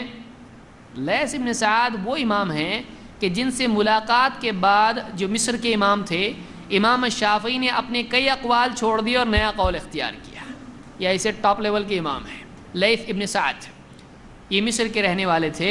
امام شافعی کے بارے میں مشہور ہے کہ ان کے 2 فتوے اکثر ملتے ہیں. ایک ہی چیز کے بارے میں امام شافعی کے کیا ہیں، ہمیشہ بہت ساری چیزوں میں 2 فتوے ملتے ہیں الگ الگ. ایک کو کہتے ہیں قول قدیم اور ایک کو کہتے ہیں، دوسرے کو کہتے ہیں قول جدید. پرانا قول، نیا قول. ہم نے اس سے پہلے دیکھا رجوع. امام شافعی نے کئی اقوال سے اپنے رجوع کیا. کیوں کیا؟ جب مصر گئے، لیث ابن سعد سے ملاقات ہوئی، کافی بحث مباحثہ ہوا، ان سے کئی روایتیں ملی، تو امام شافعی نے اپنے کئی اقوال سے رجوع کیا. تو یہ وہ امام ہے. تو کہتے ہیں لیث ابن سعد نے کہا کہ ایک عورت، یہ بہت بڑے فقیہ تھے اور بہت اونچے درجے کے امام تھے، لیکن لوگوں کو معلوم نہیں. لوگ 4 ہی کو پکڑے ہوئے ہیں. ہم کہتے ہیں 4 سے تھوڑا باہر نکلو، اور بھی امام ہیں، بہت امام ہیں. لوگ بولتے ہیں 4 امام کو نہیں مانتے. ہم بولتے ہیں 4 کو نہیں، ہم ساروں کو مانتے ہیں. 4 سے زیادہ کو ہم مانتے ہیں. 4 ہی ہمارا اتنا غریب اسلام کہ 4 ہی بس، اس کے بعد کوئی امام نہیں، اس کے علاوہ کوئی امام نہیں. ہم تو بہت سارے امام پیدا ہوئے ہیں، لیکن مسلمانوں کو معلوم نہیں ہے. اور جو 4 کو ماننے والے ہمارے بھائی ہیں، 4 کے نام بھی معلوم نہیں ہوتے ہیں. آپ پوچھ کے دیکھیے کتنوں کو معلوم ہے. دیکھیے اگر آپ پوچھیں گے تو آپ کو بہت ممکن ہے جواب ملے گا. اتنا ڈیپ میں مت جاؤ، گمراہ ہو جائیں گے. اور ایسا ہوا ہے. ہمارے ایک بھائی گئے کہ امام صاحب کے پاس، پوچھے ان کو تو بولا بہت ڈیپ مت جاؤ، گمراہ ہو جائیں گے. تو اس امام ابو حنیفہ کا نام پوچھنے کو گئے تھے. وہ جا کے بولے امام ابو حنیفہ کا نام بتاؤ کیا ہے. بولے اتنا ڈیپ مت جاؤ، گمراہ ہو جائیں گے. ٹھیک ہے، اگر نام معلوم کرنا گمراہی ہے تو آپ بتائیے پھر کام سے تو کتنا گمراہ ہو جائیں گے. لیث ابن سعد کہتے ہیں ایک عورت جس کے ایک ہی پیٹ سے 2 بچے پیدا ہو، یعنی ایک ساتھ 2 بچے پیدا ہو جائیں، اس کو کہتے ہیں کہ ہر ایک کی طرف سے عقیقہ کرنا پڑے گا. اور امام ابن عبد البر، ابو عمر ابن عبد البر کہتے ہیں ما اعلم عن احد من فقهاء الامصار خلافا في ذلك. کہتے ہیں اس مسئلے میں جتنے بھی امصار ہیں، جتنے بھی علاقے سرزمین پر ہیں، مسلمانوں کے جتنے ممالک ہیں، ان میں جتنے علماء ہیں، جتنے فقہاء ہیں، ان میں کسی کا اختلاف اس سلسلے میں نہیں جانتا ہوں. یعنی سب کا یہی قول ہے کہ اگر ایک ساتھ بچے 2 پیدا ہو جائیں تو ہر ایک کا عقیقہ کرنا پڑے گا. وہ جڑواں بچوں کا بھی عقیقہ کرنا پڑے گا، دونوں کا. یعنی 2 لڑکے اگر پیدا ہوئے تو بہت بڑی خوشی اور مہنگا معاملہ ہے. 4 بکرے کا معاملہ ہے یہاں پہ. 4 یہاں بھی 4 آ رہا. دیکھو جانور کی صفات کے بارے میں کیا احکام عقیقے میں ہیں. بعض علماء اس طرف گئے ہیں کہ عقیقہ قربانی کی طرح ہے. جیسے قربانی میں جانور میں یہ عیب نہیں ہونا چاہیے، جانور کانا نہ ہو، جانور بیمار نہ ہو، لنگڑا نہ ہو، اور جانور ایک دم مریل نہ ہو، ایک دم گوشت کم اس میں ہے، ایسا جانور نہ ہو کہ اس کو ذبح کرے تو کچھ بھی نہیں نکلے گا. اگر ایسا جانور ہے تو ایسا جانور نہیں چلتا ہے. تو ظاہر بات ہے قربانی میں ایسا جانور نہیں چلتا ہے. لیکن کیا یہ شرط عقیقہ میں بھی ہے؟ تو عقیقہ کے لیے اس طرح کی کوئی شرط نہیں آئی ہے۔ عقیقہ کے بارے میں جب آپ صلی اللہ علیہ وسلم نے کہا عقیقہ کرنا ہے تو آپ نے کہیں اس بات کو ذکر نہیں کیا کہ اس کی عمر اتنی ہونی چاہیے، 1 سال کا ہونا چاہیے، یا لنگڑا نہیں ہونا چاہیے، یوں نہیں ہونا چاہیے، یوں۔ آپ صلی اللہ علیہ وسلم نے کچھ بھی اس بارے میں نہیں کہا۔ تو بعض علماء اس طرف گئے ہیں جیسے کہ ابن حزم، انہوں نے کہا کہ اگر اس طرح کا کوئی عیب بھی جانور میں ہے تو چلتا ہے، اس لیے کہ اس کے لیے کوئی دلیل نہیں ہے۔ لیکن عام طور سے علماء اس طرف گئے ہیں کہ نہیں، ایسا جانور ذبح نہ کیا جائے جو عیبدار ہو، ایسا جانور ذبح نہ کیا جائے جو عیبدار ہو۔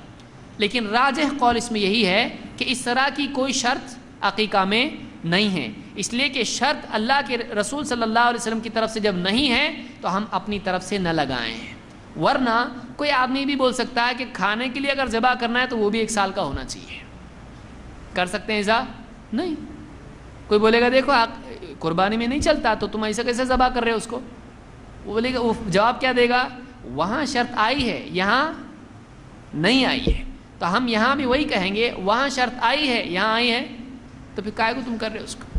وہاں وہ شرط نہیں ہے، جہاں شرط نہیں بتائی گئی ہے ہم زبردستی اپنی طرف سے شرط نہیں لگا سکتے ہیں۔ اسی لیے ابن حجر نے اس سلسلے میں یہی بات کہی ہے، اور انہوں نے یہی کہا کہ یہ سب قیاس کی بنیاد پر کہا گیا ہے، اگرچہ یہ راجح ہے، بہتر ہے کہ کریں، دیکھیں، اچھا جانور دیکھیں، کوئی شک اس میں نہیں کہ اچھا ہی جانور دیکھیں، لیکن اگر کوئی آدمی ایسا جانور ذبح کر دے جس میں کوئی عیب تھا تو اس کا عقیقہ ادا ہو گیا کہ نہیں ہو گیا؟ ہو گیا، اس کے بارے میں ہم ممانعت نہیں کر سکتے ہیں اس کی۔ جانور کی صفات کے بارے میں کیا کیا صفات ہیں؟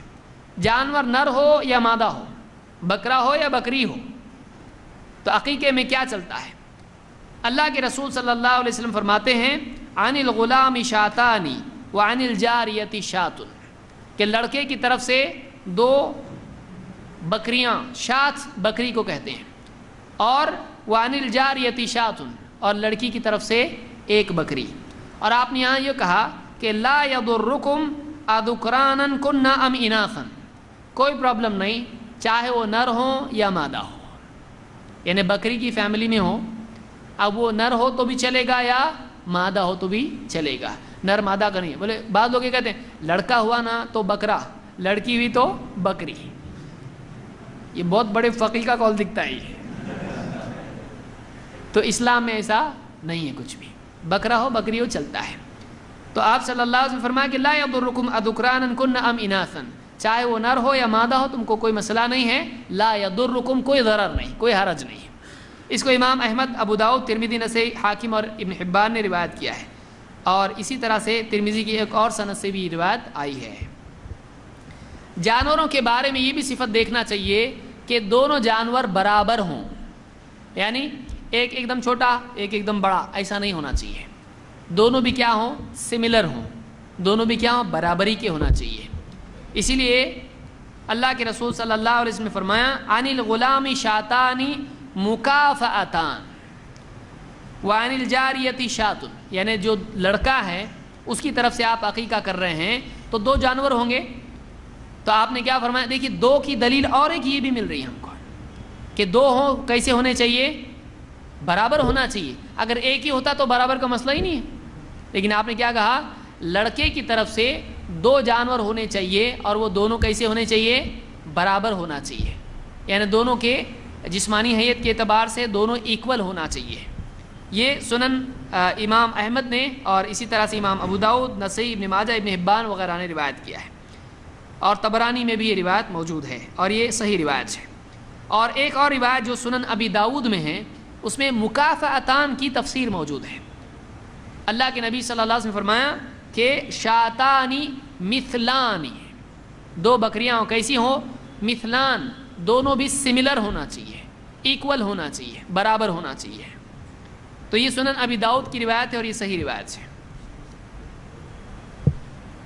بعض علماء اس طرف گئے جیسا کہ میں نے پہلے ذکر کیا کہ عقیقہ قربانی کی طرح ہے، یعنی ضحایہ کی طرح ہے، جو ہم عید الاضحیٰ میں ذبح کرتے ہیں تو عقیقہ بھی اسی طرح سے ہے۔ تو انہوں نے وہ ساری شرطیں عقیقہ پر قیاس کی ہیں اور اسی کے مطابق کہا ہے کہ یہ نہیں چلتا، یہ چلتا، یہ نہیں چلتا، یہ چلتا ہے۔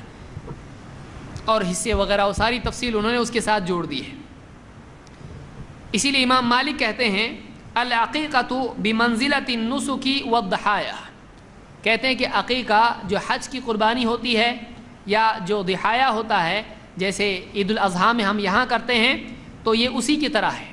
اور کہتے ہیں کہ ولا یجوز فیہا عورا ولا عجفا ولا مکسورہ ولا مریضہ، اس میں یعنی ایک آنکھ والا یا اسی طرح سے لنگڑا یا اسی طرح سے سینگ ٹوٹی ہوئی یا بیمار بکری نہیں چلتی ہے. یہ کون کہتا ہے؟ امام مالک کہتے ہیں.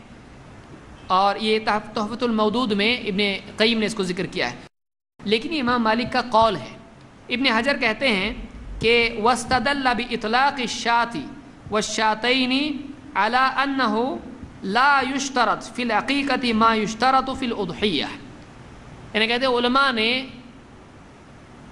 جو حدیث میں آیا ہے کہ اللہ کے نبی صلی اللہ علیہ وسلم نے کہا بکرے یا بکریاں، آپ نے بس اتنا ہی کہا عقیقے کے بارے میں، اس سے زیادہ ایڈیشنل کچھ بات نہیں کہی.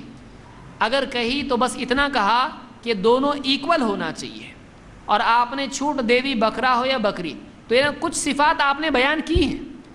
اگر اور صفات اس میں مشروط ہوتی تو آپ بیان کرتے، لیکن آپ نے بکرا یا بکری اس پہ چھوڑ دیا، اور ایڈیشنل کوئی کوالٹیز اس کی بتائی جانور کی، کوئی کنڈیشنز اس میں بتائی نہیں. تو ابن حجر کہتے ہیں کہ بعض علماء نے آپ صلی اللہ علیہ وسلم کے بس بکرا یا بکری کہہ دینے سے یہ دلیل لی ہے کہ اس میں اور کوئی کنڈیشن ضروری ہے نہیں. ہاں قربانی میں لگتی ہے، لیکن اس میں آپ نے ذکر نہیں کیا، وہاں آپ نے ذکر کیا، یہاں نہیں کیا. تو بعض علماء اس طرف گئے کہ کوئی کنڈیشن دیکھی نہیں جائے گی اتنی جتنی آپ نے بیان کی ہے. اور کہتے ہیں کہ وفیہ وجہان للشافعیہ، کہتے ہیں کہ شافعیوں میں بھی اس میں دو قول ہیں. کچھ شافعی کہتے ہیں نہیں شرط دیکھنا چاہیے، کچھ شافعی کیا کہتے ہیں نہیں کچھ دیکھنا نہیں چاہیے، بس چلتا ہے، بکرے ہوئے بکری بس ایکول ہونا چاہیے بس، اور کوئی شرط نہیں. اور ابن حجر کہتے ہیں وَهُوَ بِالْقِيَاسِ لَا بِالْخَبَرِ، اور یہ جو ساری شرطیں بیان کی گئی ہیں یہ صرف قیاس کی بنیاد پر ہیں، کوئی دلیل اس کی نہیں ہے. تو ہم دلیل والے ہیں، ہم کہتے ہیں کہ بھائی اللہ کے نبی صلی اللہ علیہ وسلم نے جب قربانی میں بتایا شرط یہ ہے، عقیقے میں نہیں بتایا، اور روزانہ کھانے کے لیے بھی نہیں بتایا شرط کیا ہے، تو جب کھانے کے لیے شرط نہیں تو ہم شرط بناتے ہیں اس کے لیے نہیں، پھر عقیقے میں نہیں ہے تو ہم بھی بناتے ہیں نہیں. تو یہ زیادہ راجح قول ہے کہ کوئی شرط اس میں نہیں ہے. البتہ کوشش کرے آدمی کہ اچھے سے اچھا جانور لے، کہ بچے کی طرف سے جب قربانی کر رہا ہے اچھا دیکھے، لیکن شرط ہے کیا؟ نہیں ہے. گورا بکرا ہو ایک دم، کوئی شرط نہیں، سینگ ایسے ہو ایک دم دیکھتے ہی آدمی ڈر جائے، کچھ ضروری نہیں ہے. ہائٹ اتنی ہو، کچھ ضروری نہیں ہے. آپ دیکھیں لوگوں میں کسی کی بکری چھوٹی ہوتی ہے قربانی کی، کسی کی بڑی ہوتی ہے، اب بولے نہیں میرے جیسی بڑی ہونا چاہیے، دیکھو میرے کندھے تک آ رہی ہے. تو ایسی کوئی شرط آدمی اپنی طرف سے لگا سکتا ہے؟ ہم اپنی طرف سے دین کے معاملات میں شرط لگا سکتے ہیں نہیں. جنہوں نے شرط لگائی کسی دلیل کی بنیاد پر نہیں لگائی، انہوں نے قیاس کی بنیاد پر لگائی ہے. لیکن ہم دیکھیں گے کہ قیاس کرنا صحیح نہیں ہے اس مسئلے میں، کیونکہ قیاس ایکول میں ہوتا ہے، یہاں یہ دونوں کا معاملہ ایک جیسا نہیں. دیکھیں گے 5 باتیں دیکھیں گے اس میں. اور آگے آئیے، کیا عقیقے میں اشتراک چلتا ہے؟ اشتراک کیا عقیقے میں حصے چلتے ہیں؟ چلو ایک گائے لے لیں گے اور ایک گائے میں 7 بچوں کا عقیقہ، ایک اونٹ لے لیں گے، ایک اونٹ میں 7 بچوں کا عقیقہ. تو بعض اوقات لوگ اور بہت سارے لوگ اس کو صحیح مانتے ہیں. کیوں؟ وجہ کیا ہے؟ وجہ اس کی یہ کہ وہ قیاس کرتے ہیں، کہتے دیکھو قربانی میں جب چلتا ہے حصہ تو اس میں بھی چلتا ہے، قربانی میں چلتا ہے تو اس میں بھی چلتا ہے. لیکن یہ صحیح بات نہیں ہے، یہ بات صحیح نہیں ہے. اور بہت سارے اگر آپ بتائیے حصے کا مسئلہ بڑا مشکل ہے. آپ سوچیں، آپ بتائیے کہ عقیقہ کون سے دن کرنا ہے؟ 7ویں. اب آپ کے پوری گلی میں عقیقے کے لیے اس دن برابر ٹوٹل 7 کے حساب سے بچے ہونے چاہیے. آپ کو کیا کرنا پڑے گا؟ میرا لڑکا، چچا کی بیٹی 2، ایک ہوا 3، پھر دشمن کا لڑکا اس کے ہوئے 5، اور اجنبی کا ایک لڑکا ہوئے 7. ایسے ٹوٹل 7 حصے آپ کو کرنے پڑیں گے. انہیں آپ کو ڈھونڈتے پھرنا پڑے گا، بھائی بچہ ہے، بھائی بچہ ہے. کیوں؟ حصہ بنانا ہے میرے کو. حصے کا معاملہ سمجھ میں بھی نہیں آتا ہے. کہ برابر ایگزیکٹلی ہر علاقے میں اس کے حساب سے 7 بچے کا حصہ بنے گا، کیونکہ لڑکی کا 1 حصہ اور لڑکے کے 2 حصے ہیں، تو 7 بنانے پڑیں گے آپ کو۔ اب آپ کو 7 بنانے کے لیے پورے گاؤں میں ڈھونڈنا پڑے گا بچے کس کو ہے، بھائی بتاؤ ذرا۔ آپ کو گاؤں میں پورا رکھنا پڑے گا رجسٹریشن، جس کو بھی بچہ ہے فوراً فون کر کے بولے ٹوٹل مارنے کے لیے ہم کو چاہیے یہاں پہ، ہاں بھائی ہے 2 بچے ہیں، دیکھو ادھر ہے، ادھر جاؤ، 2 بچے ہیں۔ حصے کا مسئلہ ہی رکھا نہیں اسلام میں، جانور لاؤ ذبح کرو، ختم ہو گیا مسئلہ۔ اگر حصہ رکھ دیا جاتا تو 7ویں دن کرنا ایک مصیبت بن جاتی ہے کہ نہیں؟ ڈھونڈتے پھرنا پڑا ہوتا گاڑی لے کے، پورا ہاسپٹل جاؤں کیا حصے ڈھونڈنے جاؤں؟ تو حصے کا معاملہ اسلام میں نہیں ہے۔ جنہوں نے حصے کا فتویٰ دیا ہے وہ قیاس کے اوپر، یعنی جو قربانی اس پر قیاس کیا انہوں نے اس کو، اسی لیے امام احمد نے اس کو قبول نہیں کیا ہے۔ 4 اماموں میں سے امام احمد کیا کہتے ہیں، ان سے پوچھا گیا کہ کیا حصے لے سکتے ہیں بڑے جانور میں؟ انہوں نے کہا لم اسمع فی ذلک بشیء، اس بارے میں کوئی دلیل میں نے آج تک سنی نہیں، یعنی اس کا عمل ہی نہیں۔ اور آپ ایک دلیل بتا دیں، اللہ کے نبی صلی اللہ علیہ وسلم اور صحابہ میں سے کسی نے حصے لیے ہوں عقیقہ میں؟ کوئی دلیل اس کی نہیں ہے۔ جنہوں نے کیا ہے وہ قیاس کی بنیاد پر کیا ہے۔ قیاس کس کو کہتے ہیں؟ ایک چیز پہ دوسرے کو جج کرنا، یہ ایسا ہے تو یہ بھی ایسا ہونا چاہیے۔ ایک چیز کو دوسرے کیس میں کاپی کرنا، اب یہ پورا سمجھانے کو ٹائم لگے گا قیاس کیا ہے۔ قیاس یہ ہے کہ ایک کیس کو دیکھنا اور بعد میں ایک دوسرا کیس اس جیسا آئے تو اس کا حکم اس پہ فٹ کرنا، تو اس کو قیاس کہتے ہیں۔ اس کو سمجھانے میں ٹائم لگے گا قیاس کس کو کہتے ہیں، اتنا یاد رکھیے، ایک جیسے کیس کو ایک اس سے جج کرنا، ایک رول سے جج کرنا۔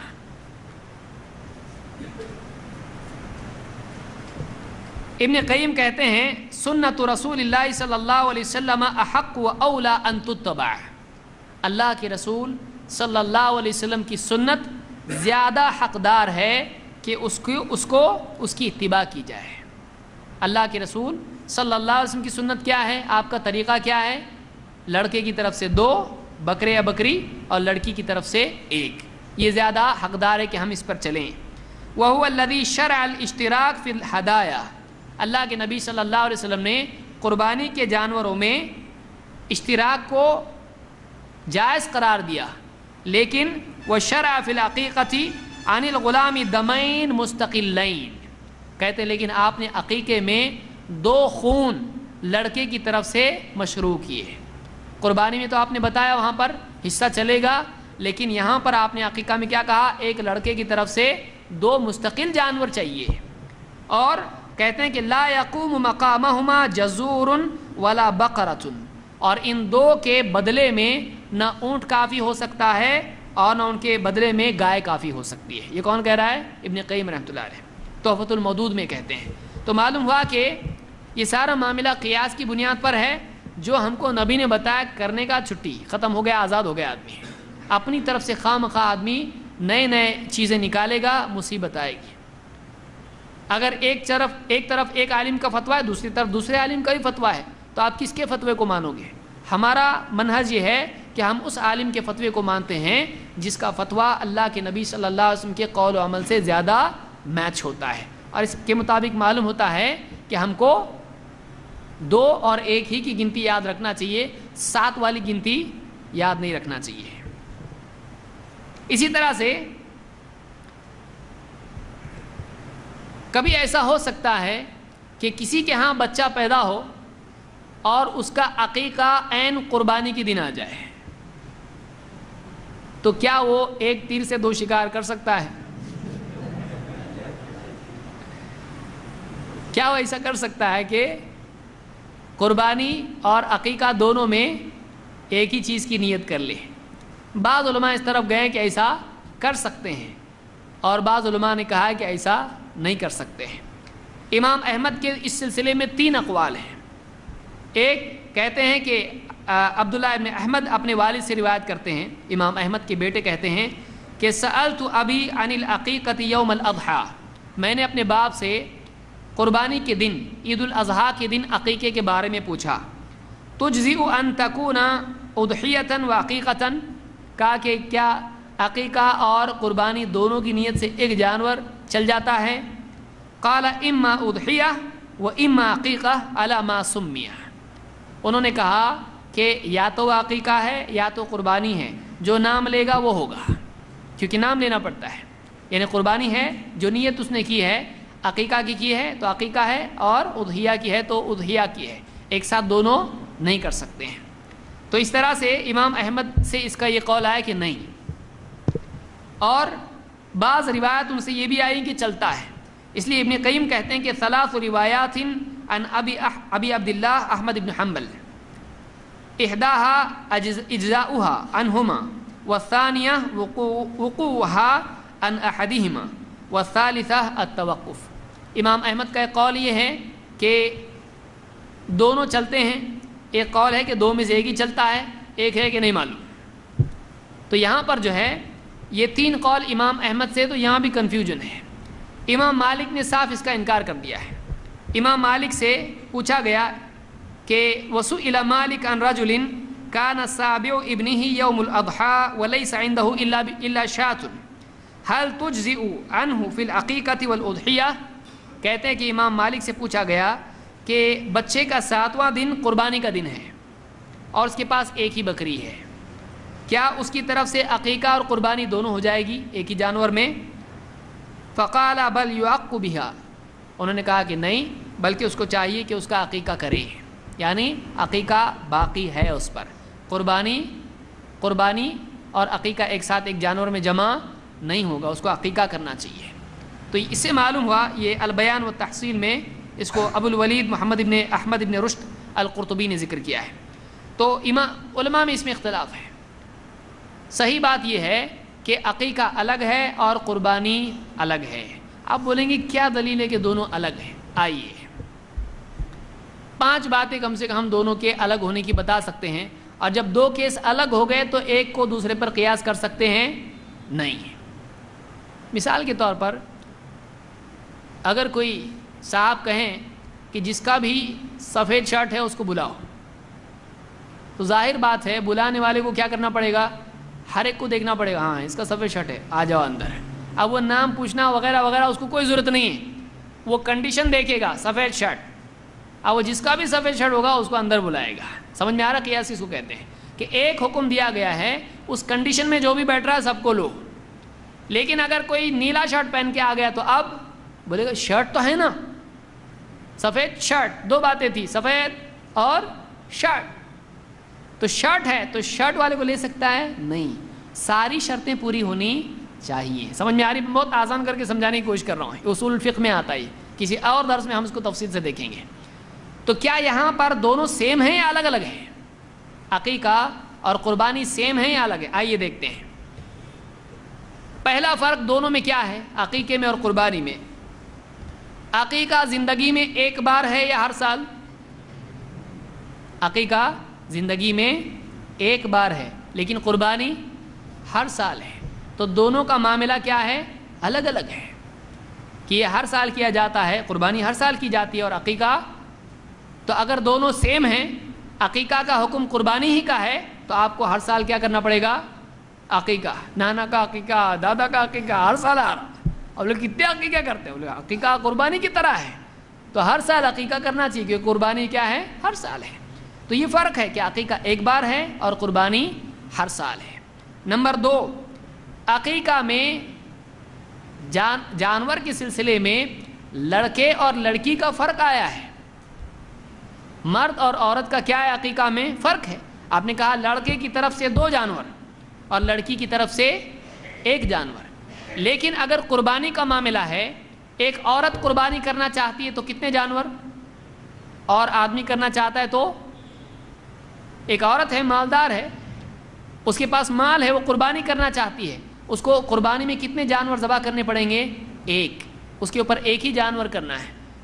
لیکن عقیقے میں یہ فرق ہے کہ آدمی ہے تو اس کے اوپر 2 ہیں اور عورت ہے تو 1 ہے۔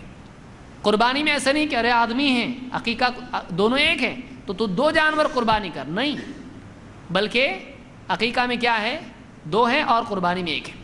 مزید یہ کہ قربانی ایک آدمی اگر قربانی کرتا ہے تو گھر والوں کی طرف سے ادا ہوتی ہے کہ نہیں؟ ہو جاتی ہے، لیکن عقیقہ باپ کا ہوا، عقیقہ پوری فیملی کا ہو گیا، چلتا ہے ایسا؟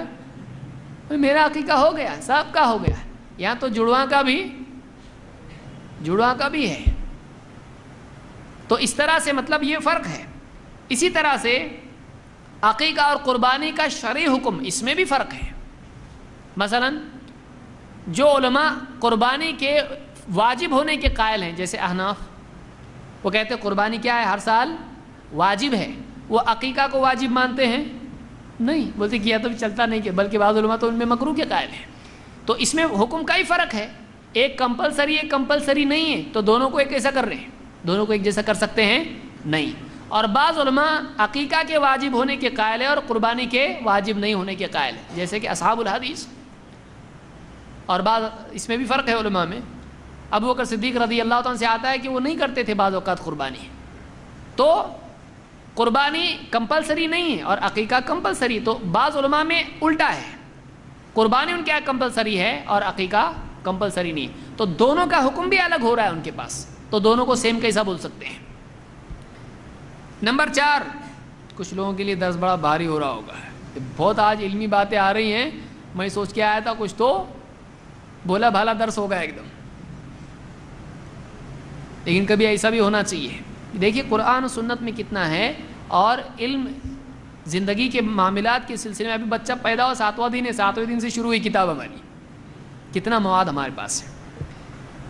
4، عقیقے کا وقت فوت ہو جانے کے بعد بھی وہ کیا جا سکتا ہے، لیکن قربانی کا اب بتائیے، بعض علماء 3 دن کے قائل ہے قربانی کے بعد، یعنی عید الاضحیٰ کے بعد 3 دن کے، بعض علماء کہتے ہیں 2 دن تک کرتے، وہ فرق چھوڑ دیجئے۔ لیکن اگر سمجھ لیجئے ایام التشریق چلے گئے، عید کا دن گیا، پہلا دن گیا، دوسرا گیا، تیسرا چلا گیا، کوئی آدمی بولتا ابھی ایک بکرا آیا ہاتھ میں میرے، بکرا نے واقعی بکرا،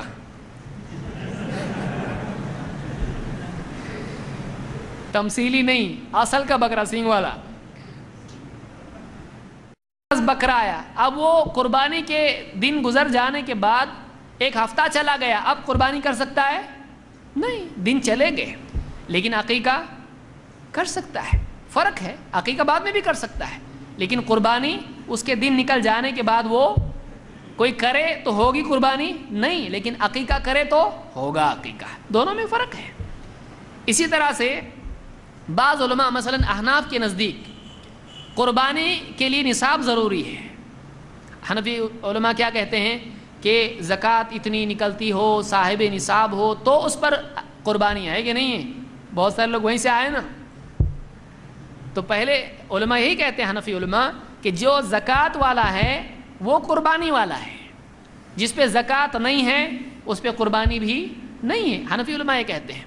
لیکن عقیقے میں دیکھا جائے گا کہ صاحب نصاب ہے، تو عقیقے کے لیے صاحب نصاب کی کوئی شرط نہیں ہے، نہ حدیث میں آئی نہ علماء اس کے قائل ہیں، تو عقیقہ الگ ہے اور قربانی الگ ہے۔ تو یہ 5 فرق تو کم سے کم ہیں کہ عقیقے کے لیے کچھ اور شرائط ہیں، قربانی کے لیے کچھ اور شرائط ہیں، تو عقیقہ اور قربانی کو زبردستی گلے ملانا، وہ نہیں بول رہے ہم لوگ الگ ہیں، تو بھی زبردستی آدمی دونوں کو ایک کر دے تو یہ غلطی ہے، یہ علمی غلطی ہے، یہ صحیح نہیں۔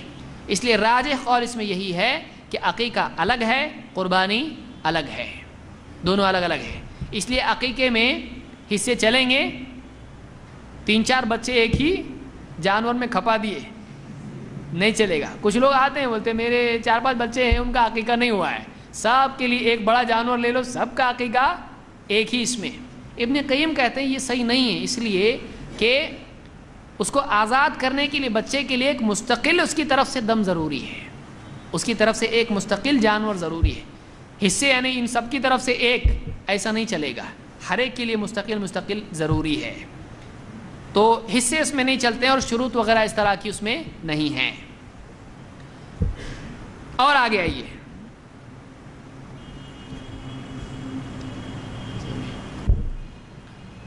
عقیقے میں بڑا جانور چلتا کیا؟ چلو ٹھیک ہے ہم حصے نہیں لے رہے، ٹوٹل ایک جانور دیے تو چلتا کیا ہے؟ اس میں علماء میں خلاف ہے کہ بعض علماء اس کے قائل ہیں کہ اگر ایک اونٹ یا ایک گائے ایک بچے کی طرف سے اگر عقیقے میں کریں قربان تو چلتا ہے، کہتے ہیں کہ بڑا ہے نا، 2 کے بدلے 1 کر دیا لیکن بڑا ہے، گوشت زیادہ نکلنے والا ہے۔ تو کہتے ہیں کہ یعنی ایک جانور چل جاتا ہے، اور بعض اہل علم سے بھی یہ آتا ہے اور صحابی سے بھی یہ دلیل ہم کو ملتی ہے۔ انس بن مالک رضی اللہ تعالیٰ عنہ کے بارے میں آتا ہے کہ قتادہ کہتے ہیں ان انس بن مالک کان یعق عن بنیہ الجزور، انس ابن مالک رضی اللہ تعالیٰ عنہ اپنے بچوں کی طرف سے جزور یعنی اونٹ قربانی عقیقے میں دیتے تھے، یعنی اونٹ کی قربانی دیتے تھے۔ اس کو امام طبرانی نے روایت کیا اور یہ صحیح روایت ہے۔ حضرت انس سے دو روایتیں ہیں، ایک ان کا اپنا عمل کہ وہ ایسا کرتے تھے، یہ روایت صحیح ہے، لیکن ایک روایت یہ ہے کہ اللہ کے نبی صلی اللہ علیہ وسلم ایسا کرتے تھے، وہ روایت ضعیف ہے، اس کو بھی یاد رکھیں، دونوں میں فرق ہے۔ تو مرفوع ضعیف ہے اور موقوف صحیح ہے، لیکن اس پر صحابہ کا اتفاق نہیں ہے۔ حضرت عائشہ رضی اللہ تعالیٰ عنہ جو اکثر روایتیں عقیقے کی آئی ہیں اس کی راویہ ہیں، عقیقے کی آپ سے پہلے دیکھیں روایتیں کس نے روایت کی، ان کو اکثر روایتیں حضرت عائشہ سے آئی ہیں۔ حضرت عائشہ نے بڑے جانور کی قربانی کا انکار کیا ہے۔ اب صحابہ میں جب اختلاف ہو جائے کسی مسئلے میں تو کیا کریں گے؟ فَإِن تَنَازَعْتُمْ فِي شَيْءٍ فَرُدُّوهُ إِلَى اللَّهِ وَالرَّسُولِ، ہمارا اصول یہی ہے کہ جب تم میں کسی مسئلے میں اختلاف ہو جائے تو اس بات کو اللہ اور اس کے رسول کی طرف پھیر دو۔ تو ہم کہتے ہیں کہ اس مسئلے میں قابل ترجیح قول یہی ہے کہ بڑا جانور نہیں کرنا چاہیے، بہت سے بہت کہا جائے تو جائز کہا جا سکتا ہے، وہ بھی بہت مشکل سے، اگر کوئی ضد کر کے کہے ہی کہ کر دیا تو ہو گیا ٹھیک ہے، لیکن صحیح بات سنت یہی ہے کہ لڑکے کی طرف سے 2 بکرے یا بکریاں یا بھیڑ، اور لڑکی کی طرف سے 1 بکرا بکری یا بھیڑ، یہ ہونا چاہیے جیسا کہ حدیثوں میں آیا ہے۔ آئیے دیکھتے ہیں اس کی کیا دلیل ہے کہ ایسا نہیں کرنا چاہیے۔ ابن ابی ملیکہ کہتے ہیں کہ نفس لعبد الرحمن ابن ابی بکر غلام، عبد الرحمن ابن ابی بکر حضرت ابو بکر صدیق رضی اللہ تعالیٰ کے بیٹے، ان کے یہاں پر ایک لڑکا پیدا ہوا۔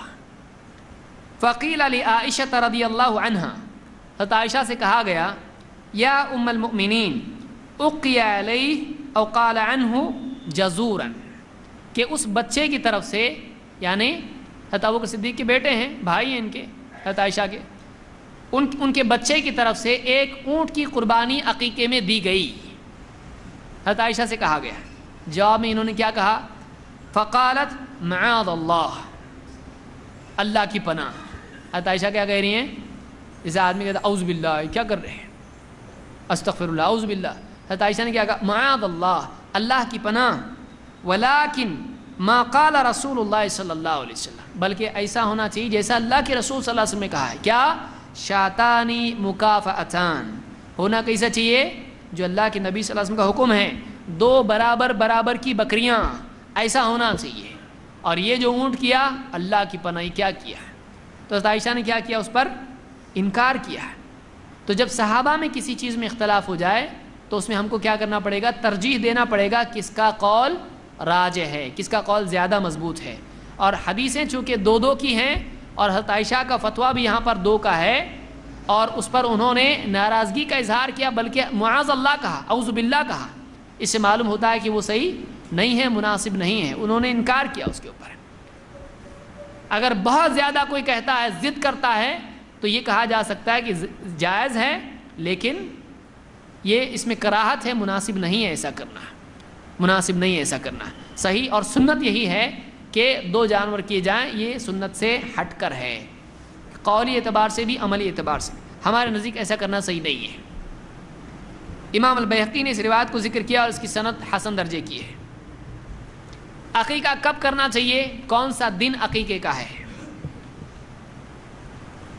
عبداللہ ابن عمرو ابن عاص رضی اللہ عنہ کہتے ہیں ان النبی صلی اللہ علیہ وسلم امر بتسمیۃ المولود یوم سابعہ ووضع الاذى عنہ والعق، اللہ کے رسول صلی اللہ علیہ وسلم نے ہم کو حکم دیا بچے کا نام رکھنے کا 7ویں دن اس کا نام رکھنا چاہیے، ووضع الاذى، اور اس سے تکلیف کو دور کر دینا۔ آپ جانتے ہیں تکلیف دور کرنا کیا ہے؟ سر مونڈ دینا۔ والعق، اور اس کا عقیقہ کرنا۔ اس میں بھی معلوم ہوا کہ حکم دیا گیا، یعنی کیا ہے یہ؟ واجب ہے. تو 7ویں دن کیا کیا آپ نے؟ عقیقہ کرنے کا حکم دیا. معلوم ہے 7واں دن عقیقے کا دن ہے. یہ سنن ترمذی کی روایت اور یہ حسن درجے کی ہے. 7واں دن کیسا آتا ہے؟ بہت سارے لوگ بہت کنفیوز ہیں. 7واں دن کیسا ہے؟ 7واں دن کیسا ہے؟ آج جس دن پیدا ہوا اس سے ایک دن پہلے اگلے ہفتے میں. سمپل. کب پیدا ہوا؟ پیر کو. عقیقہ کب کرنا پڑے گا؟ اگلے اتوار کو. سمجھ میں آیا؟ 7واں یعنی آج پکڑ کے تو پیر منگل بدھ جمعرات جمعہ سنیچر تو کیا ہوگا؟ 7 دن. ایسا ہوگا نا؟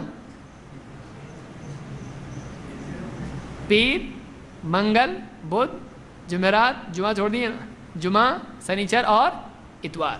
تو پیر کو اگر پیدا ہوا تو ایک دن پیچھے لینا پڑے گا. تو کب ہوگا؟ اتوار. اگر جمعہ کو پیدا ہوا خوشی خوشی تو عقیقہ کب ہوگا؟ جمعہ کوئی جاننے ایک دن جاتا کیا ہوتا؟ جمعہ کا دن ہے نا، سنت چھوٹ جائے گی اس سے. عقیقہ ادا ہو جائے گا کیونکہ بعد میں بھی عقیقہ ہوتا ہے لیکن سنت اس کی چھوٹ جائے گی. تو عقیقہ کب ہے؟ جمعہ کو اگر پیدا ہو تو جمعرات کو ہوگا. اس طرح سے ایک دن پیچھے آنا ہے. تو اس لیے اس حدیث سے معلوم ہوتا ہے کہ 7ویں دن عقیقہ کرنا چاہیے. کیا بچے کے پیدا ہونے سے پہلے عقیقہ کر سکتے ہیں ایڈوانس میں؟ نہیں کر سکتے. یعنی مثلا کوئی آدمی کہے کہ میں جا رہا فورن کو، ابھی دبئی جا رہا، انگلینڈ جا رہا، اب یعنی پیدائش کا دن آ رہا ہے تو پہلی کر کے جاتا ہوں، میں رہوں گا نہیں رہوں گا، تو پہلی کر دو نا. چلتا کیا ایسا؟ نہیں چلتا ایسا. امام النووی کہتے ہیں کہ وَإِن ذَبَحَهَا قَبْلَ الْوِلَادَةِ لَمْ تُجْزِهِ بِلَا خِلَافٍ بَلْ تَكُونُ شَاةَ لَحْمٍ.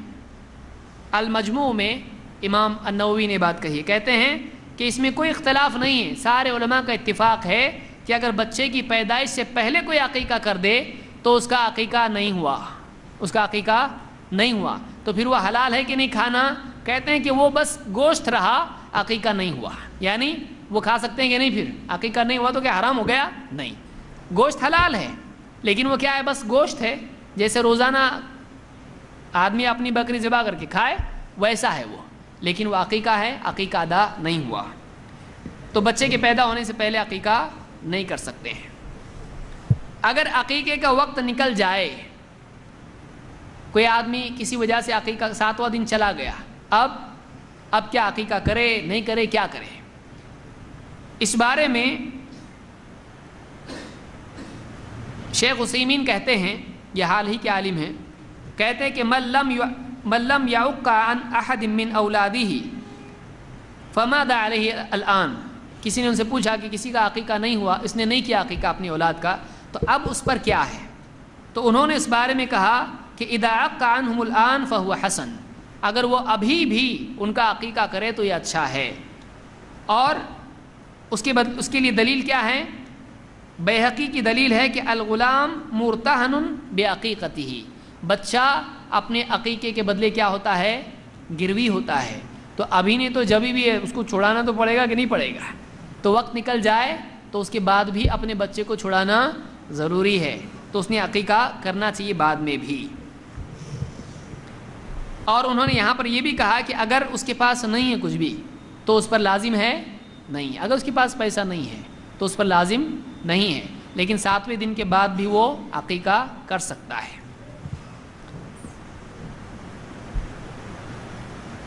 جس کا عقیقہ نہیں ہوا ہو، والدین کو معلوم نہیں تھا، وفات ہو گئی ان کی، اب یہ بچا، تو اب یہ اپنا عقیقہ کرے یا نہیں کرے، کیا کرے؟ تو اس بارے میں صحیح بات یہی ہے کہ جس کا عقیقہ نہیں ہوا ہے وہ بعد کی عمر میں بھی اپنا عقیقہ کر سکتا ہے. کوئی یہ کہے شادی سے پہلے کر سکتا بعد میں نہیں، ایسا کچھ بھی نہیں ہے. جب چاہے آدمی اپنا عقیقہ کر سکتا ہے. انس بن مالک رضی اللہ تعالیٰ فرماتے ہیں ان النبی صلی اللہ علیہ وسلم عق عن نفسه بعدما جاءته النبوہ. اللہ کے نبی صلی اللہ علیہ وسلم نے نبوت آ جانے کے بعد اپنا عقیقہ کیا. اس کو امام الطحاوی نے اپنی کتاب شرح مشکل الآثار میں اس کو ذکر کیا ہے، شرح مشکل الآثار. اور امام عبد الرزاق نے مصنف میں، امام البزار نے، امام الطبرانی نے الاوسط میں اس کو روایت کیا ہے. اور یہ روایت صحیح ہے، صحیحہ میں شیخ الالبانی نے اس کو ذکر کیا ہے. 2726 پر۔ تو اس سے معلوم ہوتا ہے کہ نبوت کے بعد 40 سال کے بعد آپ نبی بنے ہیں، 40 سال کی عمر میں آپ کو نبوت ملی، تو آپ نے نبی بننے کے بعد اپنا عقیقہ خود کیا۔ اس سے معلوم ہوتا ہے کہ آدمی اپنا عقیقہ کر سکتا ہے کسی بھی عمر میں اگر نہیں ہوا ہے تو۔ تابعین میں سے محمد ابن سیرین بہت بڑے تابعی ہیں، یہ حضرت عمر کی خلافت کے زمانے میں پیدا ہوئے ہیں اور بہت قریب کا دور ہے۔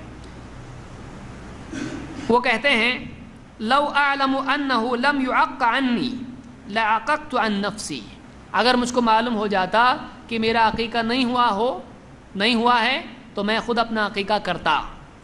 ابن ابی شیبہ نے اس کو ذکر کیا اور یہ صحیح ہے۔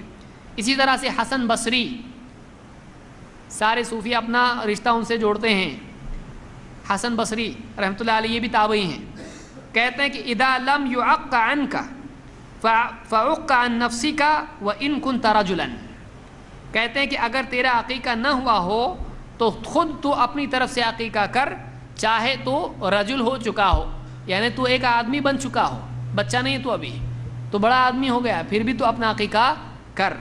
المحلہ میں ابن حزم نے اس کو روایت کیا اور اس کی سند صحیح ہے۔ اگر کسی کا بچہ فوت ہو جائے تو اس سلسلے میں کیا ہے، عقیقہ اس کا ہے کہ نہیں ہے؟ اس میں کئی صورتیں ہیں۔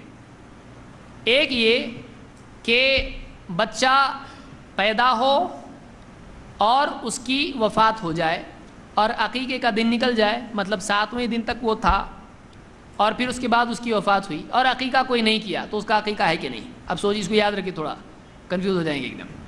نمبر 1، ویسا سب کے بارے میں فیصلہ ہے کہ اس لیے ٹینشن نہیں ہے۔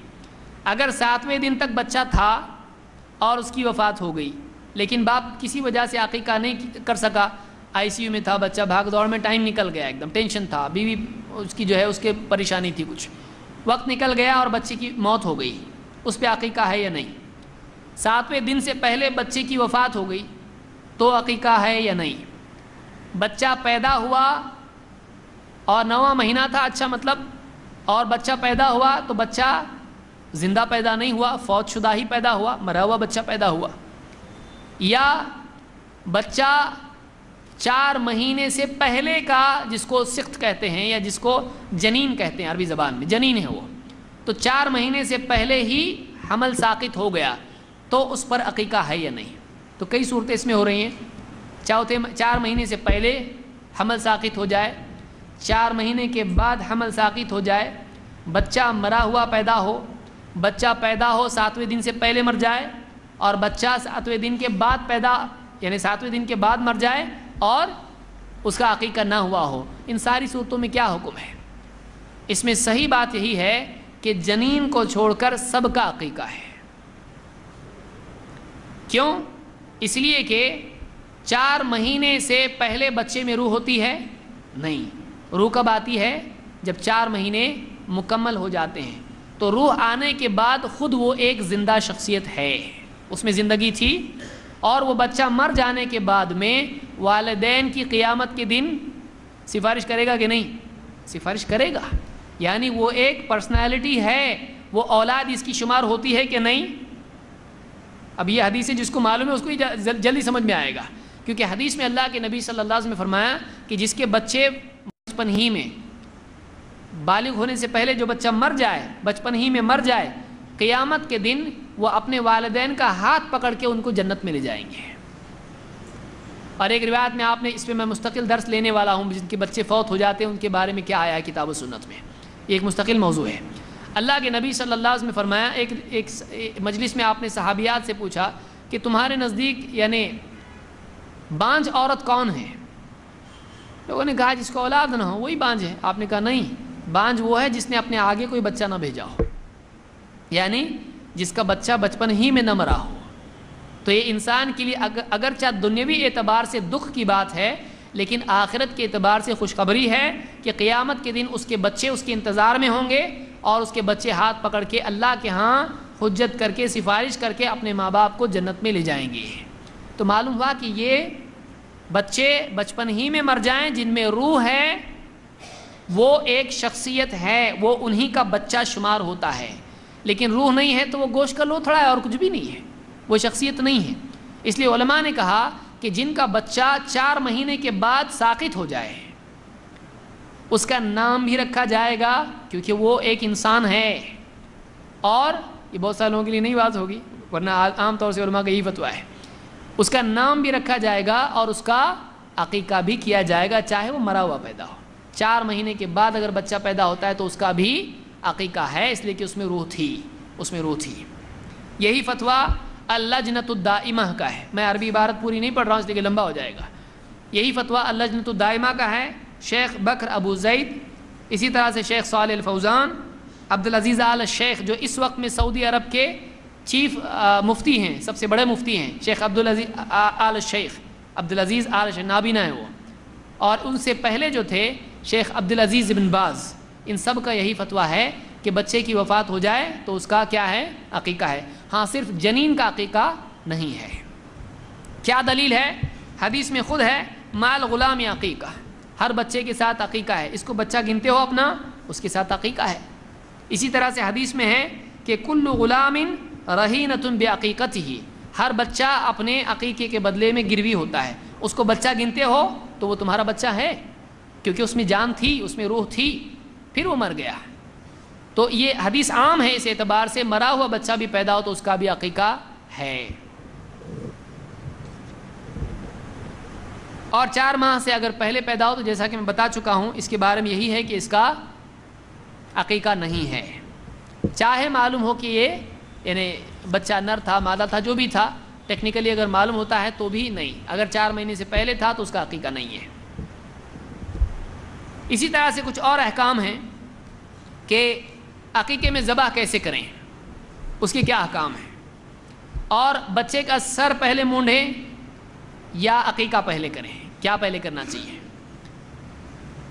حدیث میں اللہ کے نبی صلی اللہ علیہ وسلم فرماتے ہیں کل غلام رہینۃ بعقیقتہ، ہر بچہ اپنے عقیقے کے بدلے گروی ہوتا ہے، یذبح عنہ یوم سابعہ، 7ویں دن اس کی طرف سے ذبح کرنا چاہیے، ویحلق رأسہ ویسمى، اور اس کا سر مونڈنا چاہیے اور اس کا نام رکھنا چاہیے۔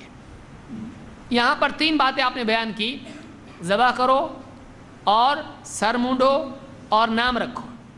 عربی زبان کے قاعدے کے اعتبار سے اور میں ترتیب نہیں ہوتی ہے، کوئی چیز کہی جائے یہ اور یہ اور یہ، جیسے کوئی آپ سے کہے میں نے پانی پیا، میں نے کھانا کھایا اور میں نے جوتے اتارا، تو آپ اس سے یہ نہیں لے سکتے ہو کہ اس ترتیب سے اس نے کیا ہے، آگے پیچھے بھی ہو سکتا ہے، کیونکہ وہ لسٹ بتا رہا ہے میں نے کیا کیا کیا، یہ عربی کا قاعدہ ہے، اصول فقہ میں یہ دیکھا جاتا ہے۔ تو واو جو ہے یہ ترتیب کے لیے نہیں آتا ہے، اسی لیے بعض علماء نے کہا اس میں واو کے ساتھ آیا تو آگے پیچھے کچھ بھی چلتا ہے، چاہے آپ پہلے قربانی کریں یا چاہے بچے کا سر پہلے مونڈیں، سب چلتا ہے۔ لیکن یہ احمد اور ابو داؤد، نسائی، ابن ماجہ اور حاکم کی روایت ہے اور صحیح روایت ہے، لیکن ایک اور روایت ہے جس میں ترتیب آئی ہے، اسی لیے ابن حجر کہتے ہیں کہ وَاسْتُدِلَّ بِقَوْلِهِ يُذْبَحُ وَيُحْلَقُ وَيُسَمَّى، یہ جو حدیث میں آیا ہے کہ ذبح کیا جائے اور سر مونڈا جائے اور نام رکھا جائے بچے کا، اس میں واو آیا ہے جو اور کے لیے آتا ہے، پھر کے لیے نہیں آتا ہے، پھر یہ کر تو پھر ہوتا ہے وہ ترتیب، یہ کر اور یہ کر اور یہ کر، تو اس میں ترتیب نہیں ہوتی ہے۔ تو اس لیے کہتے ہیں کہ اس سے بعض علماء نے دلیل لی علی انہ لا یشترط الترتیب فی ذلک، کہتے ہیں کہ اس میں کوئی ترتیب نہیں ہے، آگے پیچھے کچھ بھی کر سکتے ہیں، لیکن کہتے ہیں کہ وقد وقع فی روایت لأبی الشیخ فی حدیث سمرہ یذبح یوم سابعہ ثم یحلق، کہتے ہیں ابو الشیخ، یہ بڑے عالم گزرے، ان کی کتاب مشہور العظمہ اور بھی کتابیں ہیں، کہتے ہیں ابو الشیخ کی روایت میں ہے کہ 7ویں دن ذبح کیا جائے پھر اس کا بچے کا سر مونڈا جائے، 7ویں دن ذبح کیا جائے اور پھر اس کا سر مونڈا جائے، تو معلوم ہوتا ہے کہ پہلے سر یعنی پہلے ذبح کیا جائے اور پھر سر مونڈا جائے۔ یہ فتح الباری میں انہوں نے ذکر کیا ہے۔ ذبح کرتے ہو کیا کہے، قربانی جب کر رہا ہے آدمی تو اس وقت میں کیا کہے، ایک روایت جس کو حضرت عائشہ نے ذکر کیا ہے اور ابن ابی الدنیا نے اپنی کتاب النفقۃ علی العیال، النفقہ علی العیال، اس کتاب میں انہوں نے ذکر کیا ہے، اس میں اللہ کے رسول صلی اللہ علیہ وسلم نے فرمایا اذبحوا علی اسمہ وقولوا، اللہ کا نام لے کے ذبح کرو اور کہو بسم اللہ اللہم منک و الیک.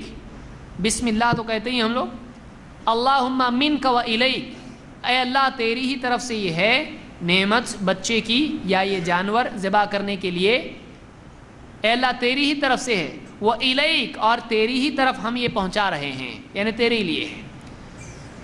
ہذہ عقیقۃ فلان، یہ عقیقہ ہے فلاں کا. فلان مطلب نام نہیں، وہ فلان کا مطلب ہوتا ہے سو اینڈ سو کا.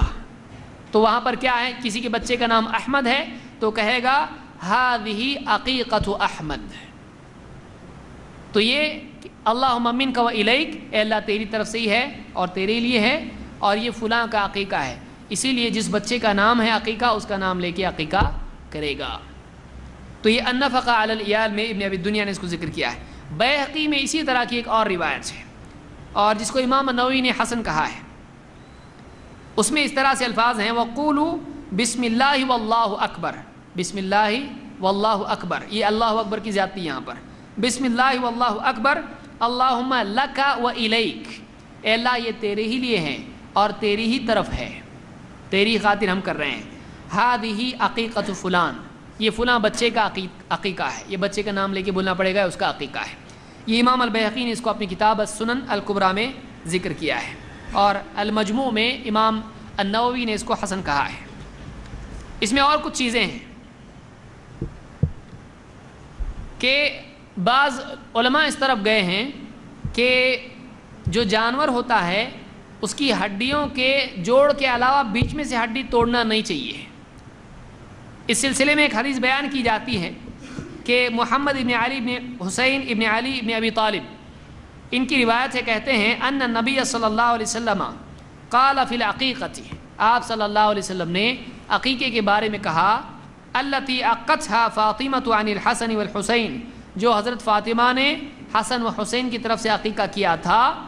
ان تبعثوا الى القابلۃ منها برجل وکلوا واطعموا، کہ اس کی ایک رجل پایا بھیجو اگلے دن اور خود بھی کھاؤ اور دوسروں کو بھی کھلاؤ، اس کا گوشت خود بھی کھاؤ اور دوسروں کو بھی کھلاؤ. ولا تکسروا منها عظما، اور اس کی ہڈی توڑو مت، اس کی ہڈی توڑو مت.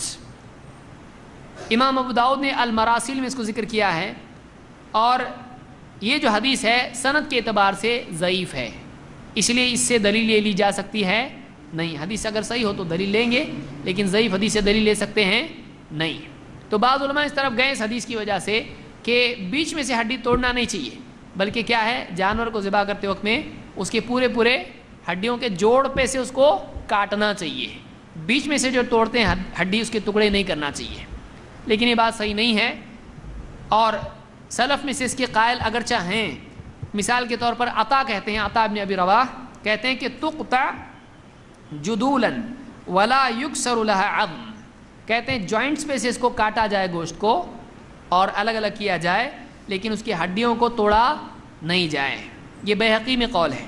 لیکن الزہری جو کہ وہ بھی تابعی ہیں، تابعی یہ بھی تابعی وہ بھی، امام الزہری کہتے ہیں کہ تکسر عظامها ورأسها، کہ اس کی ہڈیاں، اس کی کھوپڑی جانور کی یہ سب کی سب کیا کی جائے، یہ توڑی جائے، اس کو توڑنے میں ہڈیوں کی کوئی پرابلم نہیں ہے.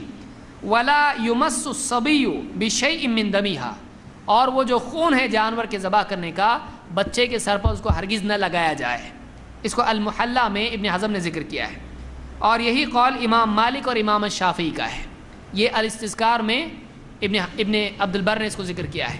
امام مالک اور امام شافعی بھی کہتے ہیں کہ ہڈی توڑ سکتے ہیں اور خون سر پہ لگانا نہیں چاہیے بچے کے. تو ہڈی توڑنے کی ممانعت کے بارے میں کوئی دلیل ہے نہیں، اور علماء میں تابعی میں اس میں اختلاف ہے. ہم کہتے ہیں جب وہ چیز دلیل سے منع ثابت نہ ہو تو زبردستی کسی چیز کو شریعت میں منع قرار دیا جا سکتا ہے نہیں. ایک بات علماء نے یہ بھی کہی کہ ہڈی توڑیں گے اس کا فائدہ کیسا ہوگا، ہڈی جب توڑیں گے تبھی تو اس کا گودا استعمال کیا جا سکتا ہے. تو گوشت کا پورا نفع ہڈی کے توڑنے میں ہے. اور امام مالک کہتے ہیں کہ جاہلیت میں لوگ ایسا کرتے تھے کہ ہڈی کو توڑتے نہیں تھے، ہڈی کے ٹکڑے نہیں کرتے تھے. تو جاہلیت کی مخالفت آج کرنا کیا ہے، ضروری ہے. تو ہڈی کو توڑا جائے گا جان بوجھ کے جانور کی. کیا بچے کے سر پر خون لگایا جا سکتا ہے؟ آپ اس سے پہلے دیکھ چکے ہیں. اللہ کے نبی صلی اللہ علیہ وسلم فرماتے ہیں یعق عن الغلام ولا یمس رأسه بدم. بچے کا عقیقہ کیا جائے لیکن وہ جو ذبح کا خون ہے بچے کے سر پہ نہ لگایا جائے. ابن ماجہ کی روایت اور صحیح ہے. پھر کیا کیا جائے؟ اس کے بدلے میں اسلام نے ایک دوسرا عمل بتایا ہے. ابو بریدہ کہتے ہیں کننا فی الجاہلیۃ اذا ولد لاحدنا غلام ذبح شاۃ ولطخ رأسه بدمها. جاہلیت میں ہم ایسا کرتے تھے کہ ہمارے ہاں اگر بچہ پیدا ہوتا تو ہم اس کی طرف سے ایک بکری ذبح کرتے اور اس کا خون بچے کے سر پر لگاتے. بکری ذبح کرتے اور اس کا خون بچے کے سر پہ لگاتے. فلما جاء اللہ بالاسلام. لیکن پھر جب اللہ نے ہم کو اسلام دیا کننا نذبح شاۃ. ہم پھر بکری ذبح کرتے ونحلق رأسہ اور بچے کا سر مونڈتے ونلطخہ بزعفران. اور بچے کے سر پر خون لگانے کی بجائے زعفران لگاتے تھے. زعفران آپ کو معلوم ہے پیلے رنگ کا ہوتا ہے زعفران. بہت سارے لوگ اس کو مٹھائیوں میں ڈالتے ہیں, شیر خورمے میں بہت سارے لوگ ڈالتے ہیں. تو زعفران جو ہے اس کو گیلا کر کے خون کی جگہ پیلے رنگ کا سرخی مائل وہ ہوتا ہے, اس کو زعفران بولتے ہیں. خوشبو ہوتی ہے. اکثر تو نقلی ملتا ہے, بہت کم اصلی ملتا ہے. تو زعفران جو ہے اصلی و نقلی جو ہی ہے, زعفران نام تو بیچارے گا. تو بچے کے سر پہ کیا کیا جائے؟ زعفران لگایا جائے. وہ اس جاہلیت کی رسم کا خلاف ہے کہ ہم خون نہیں لگاتے, ہم کیا لگاتے ہیں؟ خوشبودار زعفران لگاتے ہیں. یہ سنن ابی داؤد کی روایت ہے اور صحیح روایت ہے. اسی طرح سے حضرت عائشہ کی روایت ابن حبان کی فرماتی ہیں کانوا فی الجاہلیت اذا عقوا عن الصبی. جاہلیت میں جب لوگ اپنے بچے کی طرف سے عقیقہ کرتے تھے خضبوا قطنة بدم العقیقہ. ایک ٹکڑا روئی کا لیتے تھے یا سوت کا لیتے تھے, ایک کپڑا لیتے تھے, اس کو خون میں بھگوتے اور فَإِذَا حَلَقُوا رَأْسَ الصَّبِيِّ جب بچے کا سر مونڈتے وَضَعُوهَا عَلَى رَأْسِهِ وہ کپڑا خون میں بھیگا ہوا اس کے سر پر رکھتے. فقال النبی صلی اللہ علیہ وسلم اجعلوا مکان الدم خلوقا. آپ نے کہا خون کی جگہ تم کیا کرو؟ خون کی جگہ خوشبو اختیار کرو, خون کی بجائے زعفران تم سر پہ لگاؤ. تو ابن حبان کی روایت اور صحیح روایت ہے. اسی طرح سے عقیقہ کی دعوت دے سکتے کہ نہیں, یا گوشت بانٹنا چاہیے؟ عقیقہ کے لیے دعوت دی جا سکتی ہے. اور عقیقے کے دن خاص طور سے بچے کے لیے مہمانوں کو چاہیے کہ وہ دعا کریں. یہ بھی ادب اسلام میں ہے. معاویہ ابن قرہ کہتے ہیں, یہ تابعی ہیں, کہتے لما ولد لی ایاس جب میرے ہاں ایاس پیدا ہوا ان کا بیٹا دعوت نفرا من اصحاب النبی صلی اللہ علیہ وسلم میں نے اللہ کے نبی صلی اللہ علیہ وسلم کے بعد صحابہ کو دعوت پر بلایا. فاطعمتهم فدعوا میں نے ان کو کھانا بنا کے کھلایا تو انہوں نے دعا کی. فقلت انکم قد دعوتم میں نے کہا کہ آپ لوگوں نے تو دعا کی ہے. فبارک اللہ لکم فیما دعوتم اللہ تعالیٰ تمہاری دعاؤں میں برکت ڈالے. وانی ان ادعو بدعاء فامنوا اب اگر میں کچھ دعا کروں تو آپ میری دعا پر آمین کہنا. کیا کہا؟ آپ تو دعا اپنی کرے جو کرنے کا تھا آپ کو, میرے کو کچھ دعا کرنے کی بھی میرے بچے کے لیے, تو اب میں اگر دعا کروں اپنے بچے کے لیے تو آپ اس پہ آمین ضرور کہو. اور کہتے ہیں کہ فدعوت له بدعاء کثیر میں نے بہت دعا کی اپنے بچے کے لیے فی دینہ وعقلہ وکذا اپنے بچے کے دین کے لیے, اپنے بچے کی عقل کے لیے دعا کی اور بھی دعائیں کی. دیکھیے وہ عقل کے لیے بھی دعا کرتے تھے. اور سب سے پہلے کس چیز کے لیے کرتے تھے؟ دین کے لیے. ان کے نزدیک دین سب سے قیمتی تھا. یہاں تو کیا ہے, لمبی عمر ملے تیرے کو, بہت تیرے پاس جو ہے مرسڈیز آئے, 4-5 بنگلے ہو, ایک ہم کو بھی دے. دنیا ہی دنیا رہتی ہے. تو فی دین ہی و عقل ہی و قدا دین عقل میں کے سلسلے میں انہوں نے دعا کی اور انہوں نے اس پر آمین کی. کہتے ہیں کہ فإنی لأتعرف فیہ دعا یومئذ کہتے ہیں میں سمجھتا ہوں اس دن دعا کی بہت اہمیت ہوتی ہے. یعنی کب؟ عقیقہ کے دن. اور علماء نے کہا کہ بعض اوقات ایسے مواقع پر اگر کوئی آدمی اتفاقی طور پر کہے کہ میں دعا کرتا ہوں ذرا تم لوگ آمین بولو, تو ایسے طور پر اجتماعی دعا کی جا سکتی ہے. کیونکہ صحابہ نے اپنے طور سے کیا تھا نہیں, انہوں نے اپنی اپنی دعائیں کی، بچے کو دعا دی اللہ تعالیٰ اس کو برکت دے، اللہ ایسا کرے، اللہ ایسا کرے. تو جو عقیقے کی دعوت میں جائے اس کو چاہیے کہ وہ اس بچے کے لیے کیا کرے؟ دعا دے. سمجھنے کی بات ہے، کھا رہا پی رہا دعا نہیں دے رہا اس کو، بچے کو، تو اس کے لیے دعا دینا چاہیے. اور کبھی کبھار کوئی آدمی اگر ایسا کسی سے کہے کہ میری فلاں دعا ہے آپ آمین کہو، تو اس میں کوئی حرج نہیں ہے، ایسے طور پر اجتماعی دعا کی، لیکن اس کو عادت نہیں بنانا چاہیے. یہ الادب المفرد میں روایت موجود ہے اور یہ روایت صحیح ہے سند کے اعتبار سے. تو یہ بعض احکام تھے عقیقے کے، اور بھی کچھ احکام باقی رہ سکتے ہیں تو مزید علماء سے آپ لوگ پوچھ سکتے ہیں، لیکن یہ احکام عقیقے کے ہیں. اور آپ سمجھ سکتے ہیں، آپ دیکھیے ہمارا دین کتنا وسیع ہے کہ ہر چیز کے سلسلے میں ہمارے ہاں پر رہبری موجود ہے. اللہ تعالی ہم کو دین سیکھنے کی اور اس پر عمل کرنے کی توفیق عطا فرمائے.